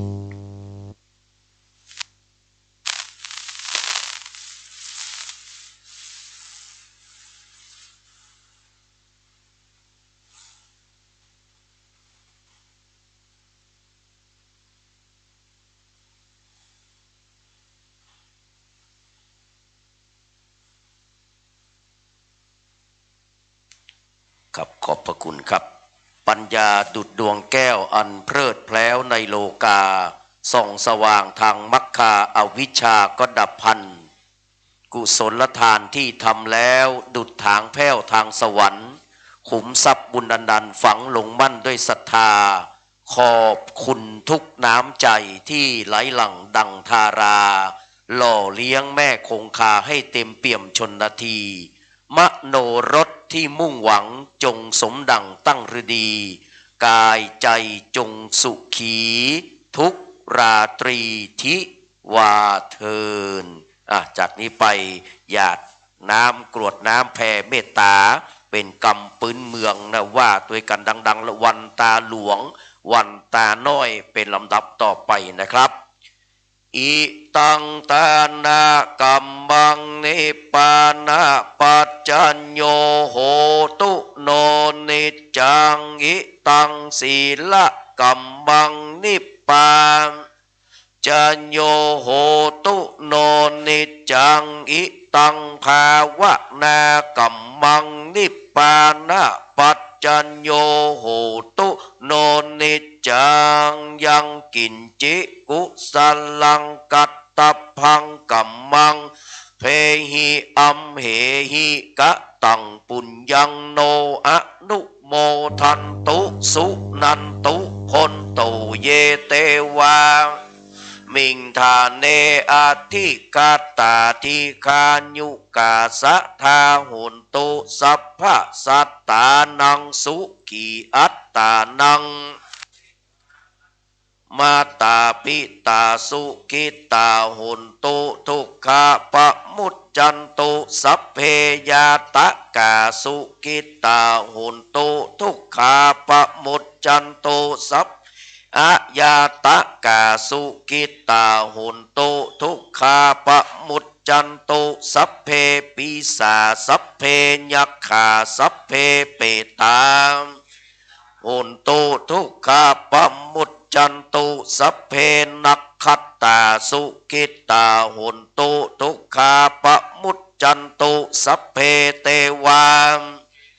หุนตุทุกขาปะมุจจันตุสัพเพอาจาริยุปัจจายาสุกิตตาหุนตุปะมุจจันตุสัพพะสัมปตินังสมิจันตุโอวันตามิพุทธังสัพพะเมโตสังคัมมะทะเมพันเตธัมมังสัพพังเมโตสังคัมมะทะเมพันเตวันทามิสังฆังสัพพะเมโตสังคัมมะพันเตวันทามิ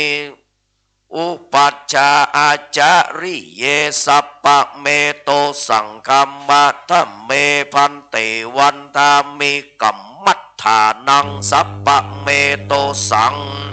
ธรรมเมพันเตวันทามิอาราเมพัตตสีมายังสัพพะเมโตสังคัมมะธรรมเมธรรมิเจติยังสัพพังสัพปัฏฐาเนโสปฏิทิตาสลิละตาตุมหาโพธิงปุถทะรูปังสถานาคะโลเกเทวะโลเกพรหมะโลเกจัมปูติเปลังกาติเปสลีละธาตุโยเกสาธาตุโยตาธาตุโยเจติยังกันทะกุติงจตุราสีติสหัสเสธรรมขันเทสัพเพตังปามอะหังวันตามิสัพพโสกราบต่อไปหันไปทางหน้ารูปนะของหลวงพ่อบุญเลิศอาสโพเนอร์อดีตเจ้าอาวาสที่มีคุณอุปการเขาจะได้วันตาน้อยก่อนแล้วก็มาวันตาน้อยหลวงพ่อนะครับวันตา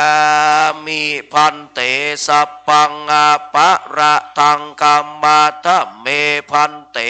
มยากะตังปุญญังสาอนุโมติตัพพังสาวินาปุญญังไมหังตาตัพพังสาตุอนุโมทามิต่อไปหันหน้าไปตั้งหลวงพ่อพระครูวินัยนะครับเจ้าสารโสภิตเจ้าคณะตำบลสันทรายน้อยสันสลีนะครับด้วยกายก็ดีด้วยวาจาก็ดีด้วยใจก็ดีได้ล่วงล้ำกำเกินท่านพระคุณเจ้าขออโหสิกรรมด้วยวันตาน้อยก้มหัวลงสักเล็กน้อยกล่าวคำวันตาน้อยพร้อมกันนะครับ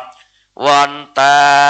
มิพันเตสัพพังอาปะระทังกัมมาทะเมพันเตปุญญังสามินาอนุโมติตัพพังสามินากะตังปุญญังไมหังพังสาธุอนุโมทามิพุทธกันหะธัมมกันหะสังฆกันหะอายุวันโนสุขังปะลังสาธุจะได้ประพรมน้ำพระพุทธมนต์เนอะขยมไปกำบัดนะครับพระคุณเจ้าจะได้เจริญชยมงคลคาถายานังนาดิวัตโนเอวังตวังวิจัยโยโหงิจยจุจยมังอาปาราจิตาปารังเจติเจปตาวิปุคาเลอาติเจเจสัพพพุทธานังอากาปโตโมสุนักกาตังสุมังกาลังสุปาปาตังสุโอหิตังสุขาโนสุโมโตจะสุญิตังบัมมาสุปาทักขินังกายกัมมังวาจากัมมังปาทักขินังปาทักขินังมโนกัมมังปานิติเตนาปาทักขินานิกัตตวนาลพันดเทปาทักขิเนสาธุกับในนามของท่านพระครูสถิตสุธุราธรเจ้าอาวาสนะครับ วัดสันกยอมกับท่านพระครูปลัดกิติพงศ์กิติโสพโนดร.แก่นรองเจ้าอาวาสและพระสงฆ์องค์เจ้าศรัทธาวัดสันกยอมกราบนอบน้อมนมัสการขอบพระคุณในเมตตาธรรมของท่านพระคุณเจ้าพระมหาเถระทุกๆรูปก็ท่านพระครูวินัยสระโสภิตเป็นต้นเป็นประธานได้เมตตามาเจริญพุทธสมโภชกฐินในวันนี้นะครับศรัทธาเฮาฟังไปไหนเตื้อนเนอเดี๋ยวแม่ชีจะได้สนทนาปราศัยจะได้สนทนาธรรมตามชื่อของแม่ชีเนี่ยเป็นพจนาพรนี้แปลว่าผู้ประเสริฐด้วยคำพูดด้วยคำอู้เนี่ยเดี๋ยวได้ฟังกรรมที่ประเสริฐของแม่ชีนะครับหมู่เฮาจะได้มีความสุขกายสบายใจครับแล้วก็คนรถเนอะขยมขึ้นมาเอาสังฆทานของท่านพระคุณเจ้าแต่ละวัดแต่ละวาเนอะกับตั้งแต่หลวงพ่อพระครูวินัยเป็นต้นไปนะครับหลวงพ่อเจ้าคณะตำบล2ตำบลประธานสงฆ์วันพุ่งเพื่อจะมีศาสนกิจที่จังหวัดเชียงรายเนอะนะครับกราบนมัสการท่านพระคุณเจ้าขยมขึ้นมาเลยเนอะครับขยมขึ้นมาเลยนะครับกับพี่น้องศรัทธาเฮานั่งรอนะครับพบปะสนทนาธรรมกับคุณแม่ชีพจนาพรวิศรีวรพัฒน์สักกำเนอร์มีแหมหลายวัดยังไม่ได้ขึ้นมาได้ขยมนะครับกับกราบนมัสการทุกรูปครับก็ช่วงนี้กฐินเนาะบ้านวัดเหนือวัดใต้โดยเฉพาะเสาร์อาทิตย์นี้เพิ่นแข่งกันเอานะครับบางวัดก็แล้วไปแล้วสบายใจแล้วนะครับสันขยอมเขาก็จะวันพรุ่งนี้แล้วเนาะนะครับเป็นวันกฐินทานการละทานจะสิ้นสุดนะครับแต่วัดอื่นๆก็เอาจนถึงวันที่27นะครับบางวัดก็จะเอาลอยกระทงเลยนะครับพี่น้องศรัทธาเอาฟังลูกไปไหนเทนเนอร์เอาขยมมาแต่เนอร์ครับอย่างครั้งหลวงพ่อ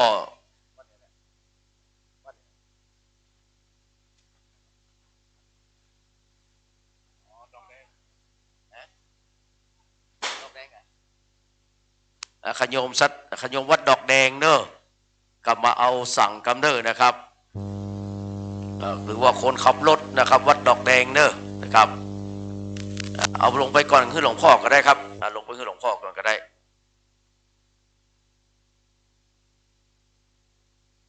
เดี๋ยวสักกำเนอนะครับ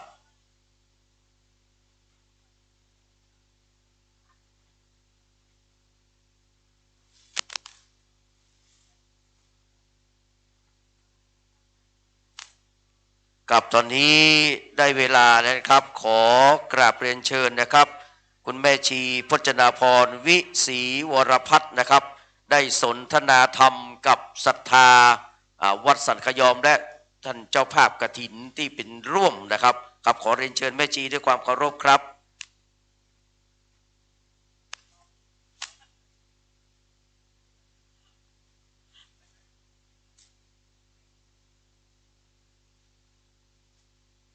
ก็ขออนุโมทนากับทุกท่านนะคะที่ศรัทธาวัดสันขยอมคุณแม่เองก็อย่างที่เคยพูดนะคะว่าตากถิ่นมาแต่ก็มาอยู่ทางลำพูนทางอีเชียงใหม่เนาะก็เกิดความอบอุ่นมีปิติยินดีมีอะไรอีกหลายๆอย่างที่ให้คุณแม่มาอยู่จุดนี้ก็ทำมันก็อยู่ในจิตในใจถ้าเราไม่ค้นหามันก็อาจจะไม่เจอตะไคร่คว้ามันก็ยังไม่ได้มันต้องเข้าถึงอย่างที่หลวงพ่อท่านพูดนะคะสิ่งไหนถ้าเรารู้ว่าธรรมะเนี่ยเราพูดเป็นแต่ถ้าเราไม่ได้ปฏิบัติมันก็จะไม่รู้ว่ากอไก่ขอไข่เป็นยังไงนั้นสิ่งตรงนี้เราจะจับให้ได้เราก็ต้องเข้าไปตามหาเข้าไปรู้ไปเรียนรู้ไปปฏิบัติแล้วก็ปฏิบัติด้วยความตั้งใจจิตใจให้มั่นตั้งให้ตรงแล้วเราจะอยู่ได้รู้ได้ว่าธรรมะพาเราความสุขพ้นทุกข์เกิดสุขได้ด้วยสติและปัญญานี่คือขุนทรัพย์ให้กับเราปัญญาให้อะไรกับเราอีกมากมายโดยที่เรานึกไม่ถึงว่าปัญญาเนี่ยมีอะไรยิ่งเราได้ เรียนจบแล้วได้รับปริญญาใช่ไหมคะแต่ปัญญาอย่างที่หลวงพ่อบอกน่ะยิ่งมหาศาลและยิ่งทำให้เราค้นพบสิ่งที่ว่าสุขติสุขนั้นเกิดจากอะไรธรรมะถ้าจิตใจเราปล่อยฟ้าแล้วเราสงบได้สิ่งนั้นคือมันจะบอกไม่ถูกเลยว่ายังไงดีนั้นขอให้คณะศรัทธาวันปีนี้คุณแม่ได้มีบุญได้มาร่วมศาลาปฏิบัติธรรมกับทางวัดทางวาอย่างน้อยก็มีส่วนหนึ่งในตรงนี้แล้วก็พาญาติโยมจากทั่วสารทิศนะคะมาเงินทุกบาททุกสตางค์ล้านกว่าเนี้ยมาทั่วสารทิศเลยจากน้อยจากมากจากอะไรทุกอย่างมาด้วยจิตศรัทธาในกุศลตั้งมั่นเพราะว่าคุณแม่ทำอะไรคือจิตต้องอธิษฐานและจิตภาวนาและอยากให้งานตรงเนี้ยบุญตรงเนี้ยใครทำ100ก็บอกได้เลยว่าเกิน100ใครทำ1,000ก็เกิด1,000ใครทำ10,000ก็คูณไปเลยค่ะ100คูณ100ไป1,000คูณ1,000 10,000คูณ10,000นั้นสิ่งนั้นที่เราจะได้กลับมาคือกุศลจิตที่ติดตัวเราไปนั้นธรรมะเราค้นหาได้ไม่ยากแต่เขาไม่ทำก็จะยากนั้นสิ่งตรงนี้มันอยู่ที่ตัวเราทั้งนั้นจะหาใครและจับมือไปให้ก็ไม่ได้ถ้าใจเราไม่ยอม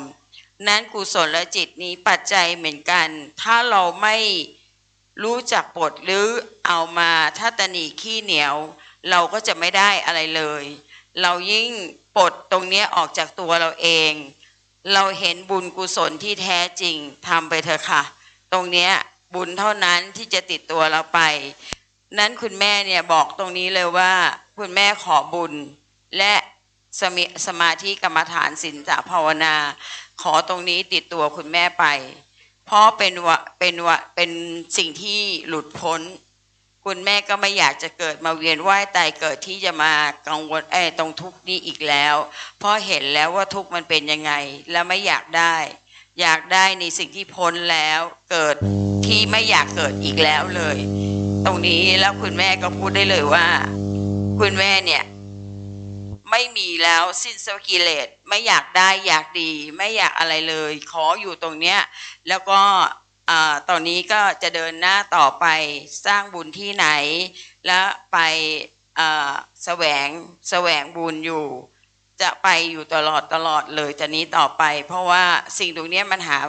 หาไม่ได้อีกแล้วนอกจากเราจะไขว่คว้าเอาเอง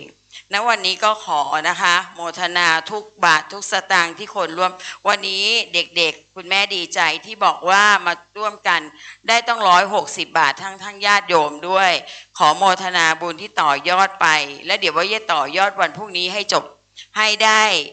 บุญเยอะๆทานเยอะๆบารมีเยอะๆศีลเยอะๆนั้นตรงเนี้ยขอให้ทุกคนปลดทุกข์ปลดโศกปลดโรคปลดภัยปลดสรรพข้อเสนียดจังไรหายไปทันทีนะคะ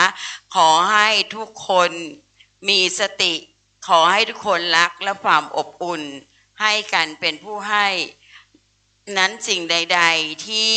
ทุกคนได้รับแล้วจากวันนี้ที่หลวงพ่อมาโปรดแล้วมาสวดมนต์มาภาวนากันเนี่ยคือเรายิ่งได้คำสวดมนต์มากเท่าไหร่คุณแม่จะอบอุ่นมากเท่านั้นมีความสุขในฟังเสียงความสวดมนต์มีความสุขอยู่ในศีลสมาธิกรรมฐานมีความสุขที่หาประมาณไม่ได้อีกแล้วนั้นวันนี้อยากมอบความสุขความอบอุ่นความที่บุญที่แท้จริงที่คุณแม่ตั้งจิตตั้งใจอย่างน้อยเป็นส่วนหนึ่งให้กับทุกๆคนและอีกทุกๆคนได้เป็นส่วนหนึ่งที่มาร่วมสร้างกุศลจิตด้วยกันนะคะขอให้ต้นบุญต้นนี้ที่เกิดมาได้เห็นได้ทำให้เจริญงอกงามและให้เจริญด้วยศีลสมาธิปัญญาแล้วขอให้โรงพยาบาลหลังเนี้ยคุณแม่เปรียบเหมือนโรงพยาบาลที่รักษาโรคใจโรคจิตโรคที่ทุกข์ขอให้เป็นสุขโรคที่มันมีให้มาละลายหายทั้งอินทรีย์มีอะไรก็ขอให้ใช้สติและเกิดปัญญาทุกท่านนะคะค่ะครับสมแล้วครับที่ว่าแม่ชีพจนาพรนะครับผู้มีวาจาผู้มีคำพูดอันประเสริฐหรือว่าผู้ประเสริฐด้วยวาจาได้สนทนาธรรมกับพี่น้องศรัทธาเฮาไปเป็นที่เรียบร้อยแล้วนะครับ เดี๋ยวสักกรรมขอเรียนเชิญเนอะไปรับประทานอาหารแมลงงี้เนาะนะครับแป๊บหนึ่งครับดีเมื่อว่าคุณแม่ไปอินเดียมานะคะ ไปทำบุญไปทาทองพระพุทธเมตตาขอหลวงพ่อโมทนากับโยมด้วยค่ะเป็นเจ้าภาพค่ะเป็นเจ้าภาพถวายข้าวทุปายาตถวายดอกไม้ถวายมากมายแล้วปิติยินดีทุกคนที่คุณแม่อธิษฐานคุณแม่อธิษฐานเป็นเจ้าภาพก็จริงแต่การเป็นผู้ให้เนี่ยคุณแม่อธิษฐานว่าผู้ใดที่มาอยู่ในตรงนั้นก็ดีและไม่ได้อยู่ก็ดีและอธิษฐานมาถึงที่นี่ในบุญกฐินที่จะถึงวันที่18-19นี้ขอให้บุญทุกคนมีความสุขขอในบุญที่คุณแม่ได้ไปทาทองนี่ทองจริงนะคะทาที่องค์พระพุทธเมตตาเลยปิติยินดีมากมีความสุขมีความยินดีและมีองค์ธรรมให้คุณแม่ได้รับรู้อีกมากมายก่ายกองที่หาปัญญาบรรยายให้ทราบได้เนาะนั่นตรงเนี้ยคุณแม่ขอให้ทุกคนโมทนาบุญและคุณแม่ก็ไม่ได้ทำทานที่นั่นที่เดียวไปหลายที่คือทำทานให้กับคนยากจนให้กับผู้คนที่เมืองนั้นด้วยเราทำบุญเราทำรักษาศีลแล้วก็ต้องมีทานบารมีนั่นตรงเนี้ยขอให้โมทนาสาธุดังๆกันค่ะสาธุสาธุสาธุอนุโมทามินะคะข้าพเจ้าขอถวายบุญแต่องค์สมเด็จสัมมาสัมพุทธเจ้าที่ได้ไปกระทำคุณงามความดีขอถวายเป็นพุทธบูชาธรรมบูชาสังฆบูชาเมตตาบารมีทุกคนด้วยสาธุสาธุสาธุอนุโมทานิกับคุณแม่ชีพจนาพรวิศรีวรพัฒน์เป็นอย่างยิ่งนะครับกับเดี๋ยวก็จะมีการนะครับฟ้อนส่งอีแม่แหมกำนะครับฟ้อนส่งอีแม่กำกี้ฟ้อนต้อนรับนี่ครับฟ้อนส่งอีแม่วันพรุ่งก็จะฟ้อนต้อนรับอีแม่แหมกำนะครับขอบพระคุณเป็นอย่างยิ่งนะครับแล้วก็กับแจ้งนะครับการดำเนินการก่อสร้างนะครับสำหรับ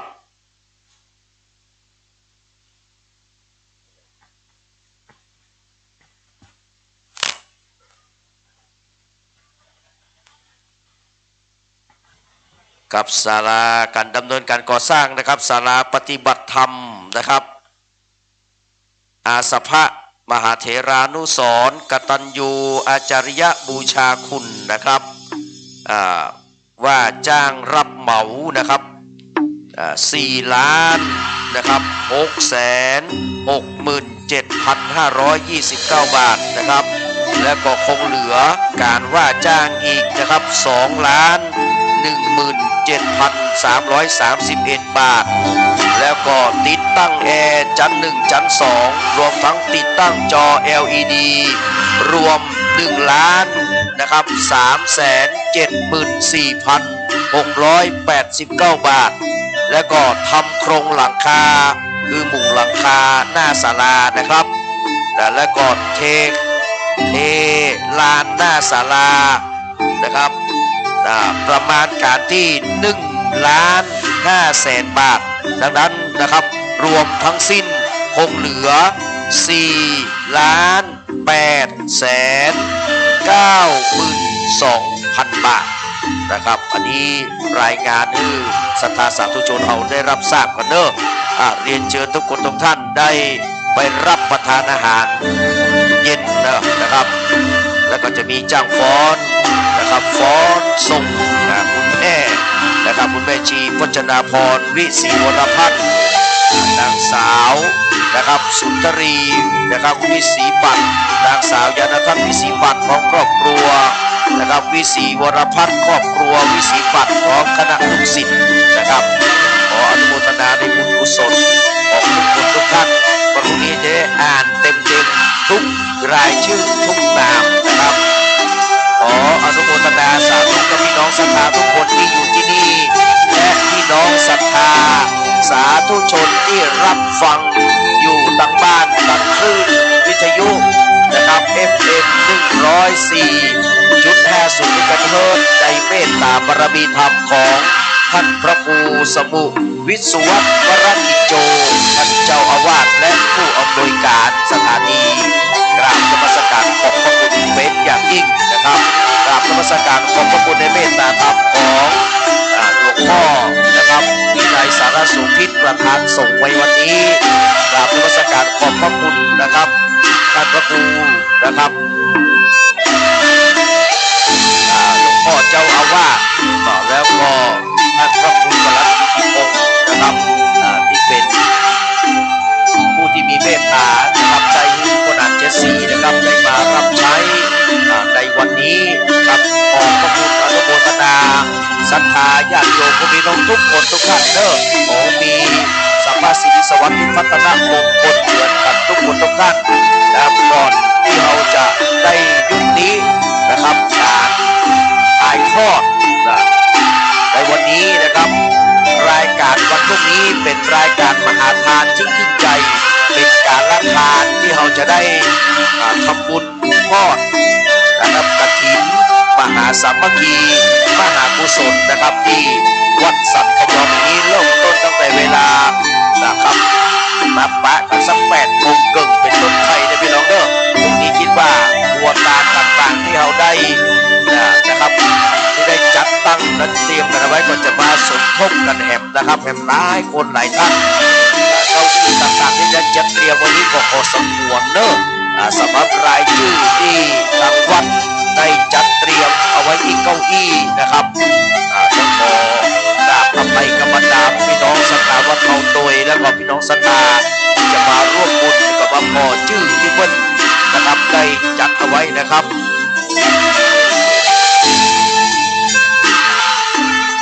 ที่ท่านที่มาร่วมทำบุญก่อนอยู่ที่เต็นท์นะครับหรือว่าที่ศาลาด้านล่างนะครับกับลูกพี่นางนะครับมีเก้าอี้มีอย่างเรียบร้อยหมดนะครับก็จะมีจอโปรเจคเตอร์ด้วยนะครับได้ถ่ายทอดด้วยเป็นทั้งรุ่นด้วยนะครับประกอบพิธีกับตำบลทั้งสองนี้นะครับก็ขออนุโมทนาสาธุกับทุกคนทุกท่านเนอะครับสุดท้ายนี้นะครับท่านพระครูประหลัดกิติพงศ์กิติสุขโนด็อกเตอร์จะได้อำลารายการในช่วงนี้กราบอาราธนาครับ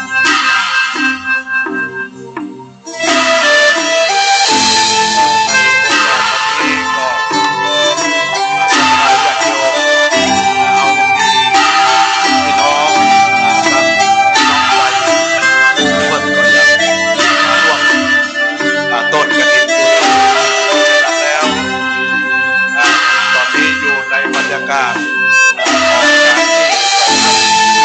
คณะกฐินส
ตอนนี้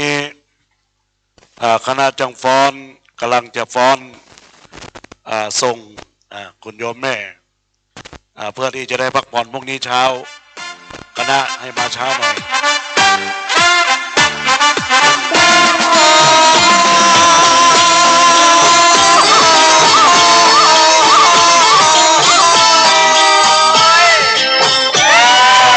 ญาติโยมเนอะวันพรุ่งนี้เอามีนัดกันร่วมขบวนกันในแสนสุขใจได้มาร่วมบุญเก็บไว้เป็นทุนบุญนุนอุ่นใจแม้งานจะอยู่ไกลไกลให้วันไหวพวกเราช่วยให้เหงาผ่อนคลายร่วมกันวาดลวดลายร้อยลำก็ขอเบาดาว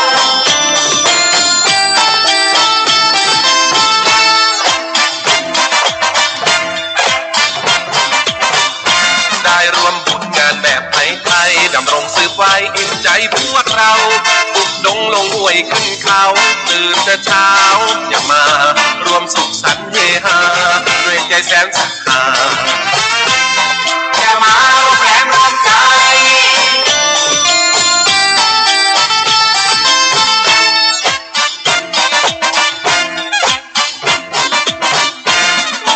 เป็นบุญเก่าให้เราได้ร่วมบุญใหม่เสริมเพิ่มเติมไว้รวมใจให้บุญนุนส่งรวมทำรงความดีไม่มีขายอย่าไปฟังคำเขา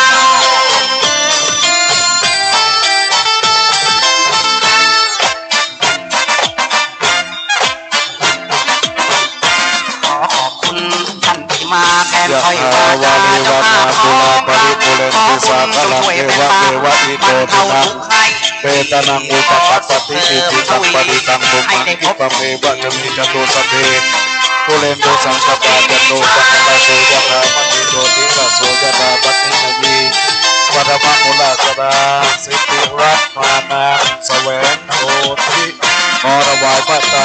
ในโอกาสนี้เพื่อจะนำถวายจะเป็นปัจจัยในการต้นผลิตงานยังก็ปัจจัยนะ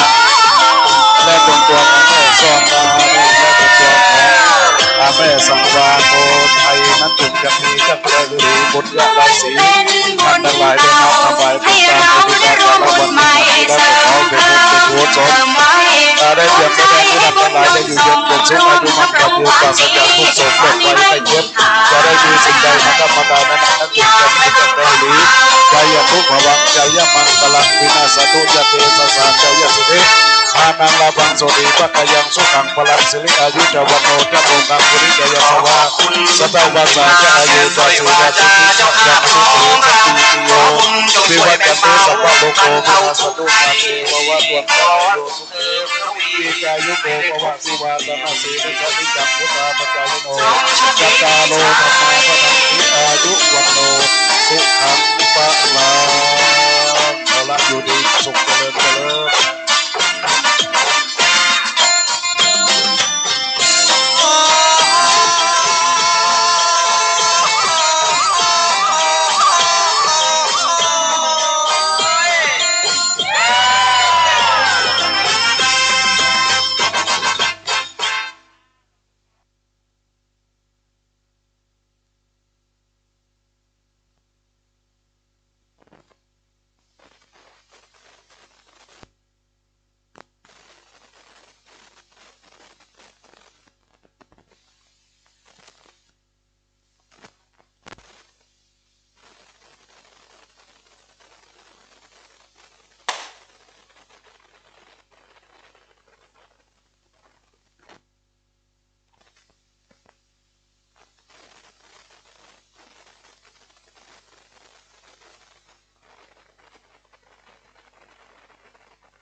อนุโมทนาขอบคุณกับ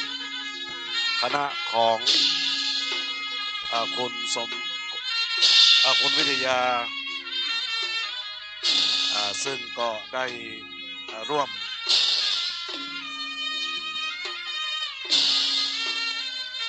คณะที่ปรึกษากตตรสพสันทรายทุกท่านได้ร่วมบุญกฐินในโอกาสนี้ทั้งหมดทั้งมวล 50,000 บาทอนุโมทนาขอบคุณเนอะวันพรุ่งนี้ก็มาแห่รอบหนึ่งเริ่มต้นที่หมู่บ้านลีเจนนำต้นของท่านได้มาร่วมในการแห่เป็นขบวนแล้วก็ได้ทอดกฐินในเวลา 9 โมงครึ่งเป็นต้นไปรับพรเนอร์เบื้องต้นนี้ยะถาวาริวังอาปุราปาริปุเรนติสากลังเอวะเมวะอิโตตินังเปตานังอุปกปปติอิทิตังปฏิตังตุมังกิปะเมวัจจะมีกันโดสเปปุเรนโตสังกปาจันโนปนาราโสยะถามณีโชติราโสยะถาเอวังหุนตุดีและอาจจะในวันนี้กวางาเป็นวันดีสลีสุขมังคละอันประเสริฐล้ำเลิศนิกวันและยามตั้งหลายบัดนี้ไม่มีปฐมมุลศรัทธาทุกผู้ทุกคนต่างคนก็ต่างมาเป็นประธานหนึ่งจะน้อมถวายต้นกฐิน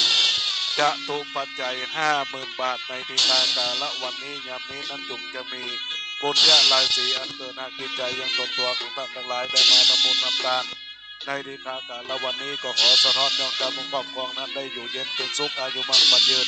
ปราศจากทุกโศกโรคภัยไข้เจ็บจะได้มีสิ่งใดมากำมาขายนั้นจงจะมีจังเจ้าดีๆใจยะทุภวังใจยะมังกลังใจยะมหาลาภังใจยะโสถีพระวันตุเตสปีติโยวิวัจจันตุสัพพะโลโกวินาสันตุมาเตภวะตวันตะโลโยสุขีนิกายุโกภวะอภิวาทนาสีริสนิจังพุทธาปัจจายโนจัตตารโอธรรมาวันติอายุวันโนสุขังปะลาอนุโมทนาขอบคุณเนอะนำต้นของท่านไปวางไว้วันพุธก็มา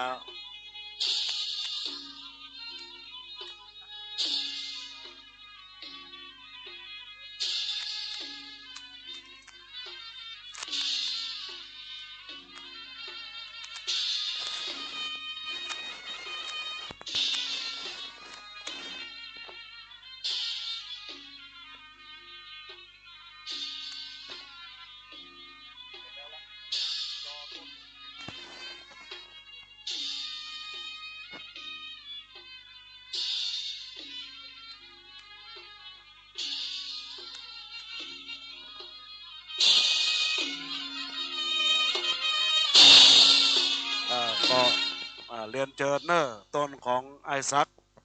ปิกกี้มาทางในพี่เลย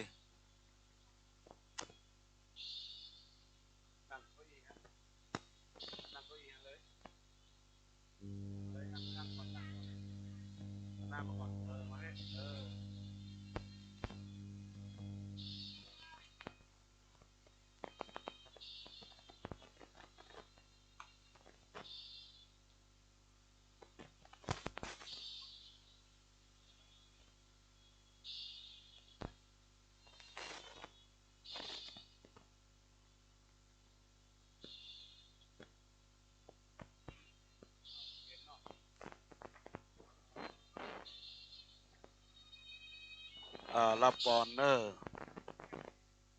ยะถาวาลิวะหาปุลาปาริปุเรนติสาคลังเอวะเมวะอิโตทินังเปตนังอุปกปปติอิจิตังปฏิตังตุมังกิปะเมวะจะมีจันตุสเปปุเรนตุสังกปาจันโทปนะละโสยถามณีโชติละโสยถาอิมินาบุภาละจะตานังจตุปจัยตายวตุตานาปตังตานังอุดิสะตานังนิปานาปัจจโยหนตุโนดิจังดีและอาจจะในวันนี้ก็หาเป็นวันดีสลีสุขมังคละอันผาเสริฐลำเลิศยิ่งกว่าวันและยามทั้งหลายบัดนี้ไม่มีปฐมะมูลสัทธานายสมศักดิ์นางกี้คำจาพร้อมครอบครัวและทุกผู้ทุกท่านต่างคนก็ต่างมาเป็นต้นเป็นประธานเพื่อจักน้อมนำถวายเป็นทานุทิศไปหายังก็เกิดแม่เกิดเจ้ากรรมในเวรตลอดถึงได้มาถวายทานต้นกฐินจตุปัจจัยทั้งหมดนี้5,100 บาทในดีกากาละวันนี้อย่างนี้นั้นจุงจังมีบุญญาลายสีอันเกิดหากจิตใจยังตัวท่านทั้งหลายได้ทำบุญนำทานพร้อมด้วยคณะแล้วก็ขอให้ได้อยู่เย็นเป็นสุขอายุมั่นขวัญยืนปราศจากทุกโศกโรคภัยไข้เจ็บจะได้มีสิ่งใดมากรรมกายนั้นจุงจะมีตั้งแต่ดีลีใจยตุภวังใจยมังกลังวินาสันตุจเตสสาสปีติโยวิวัจจันตุสัพพะโลโกวินาสันตุมาเตภวะตวันตะละโยสุขีติกายุโกอภิวาตนาสีนิสานิจังมุตตาปจายโนจตาโลธรรมาวัฏันติอายุวันโนสุขังปะลังขอบคุณครับปีไอสมศักดิ์ปีกี้คำชาเนอร์ได้ร่วมต้นกฐินเป็นประธานกฐิน5,100 บาทอนุโมทนาขอบคุณเนอร์ไปอธิษฐานเจดีย์ฐานใจวางตั้งหน้าเลยมาจ้าก็มาเป็นหยังเนาะอันพวกก็เอามาไปแห่เนอะไปแห่เรียงแถวมาเป็นขบวน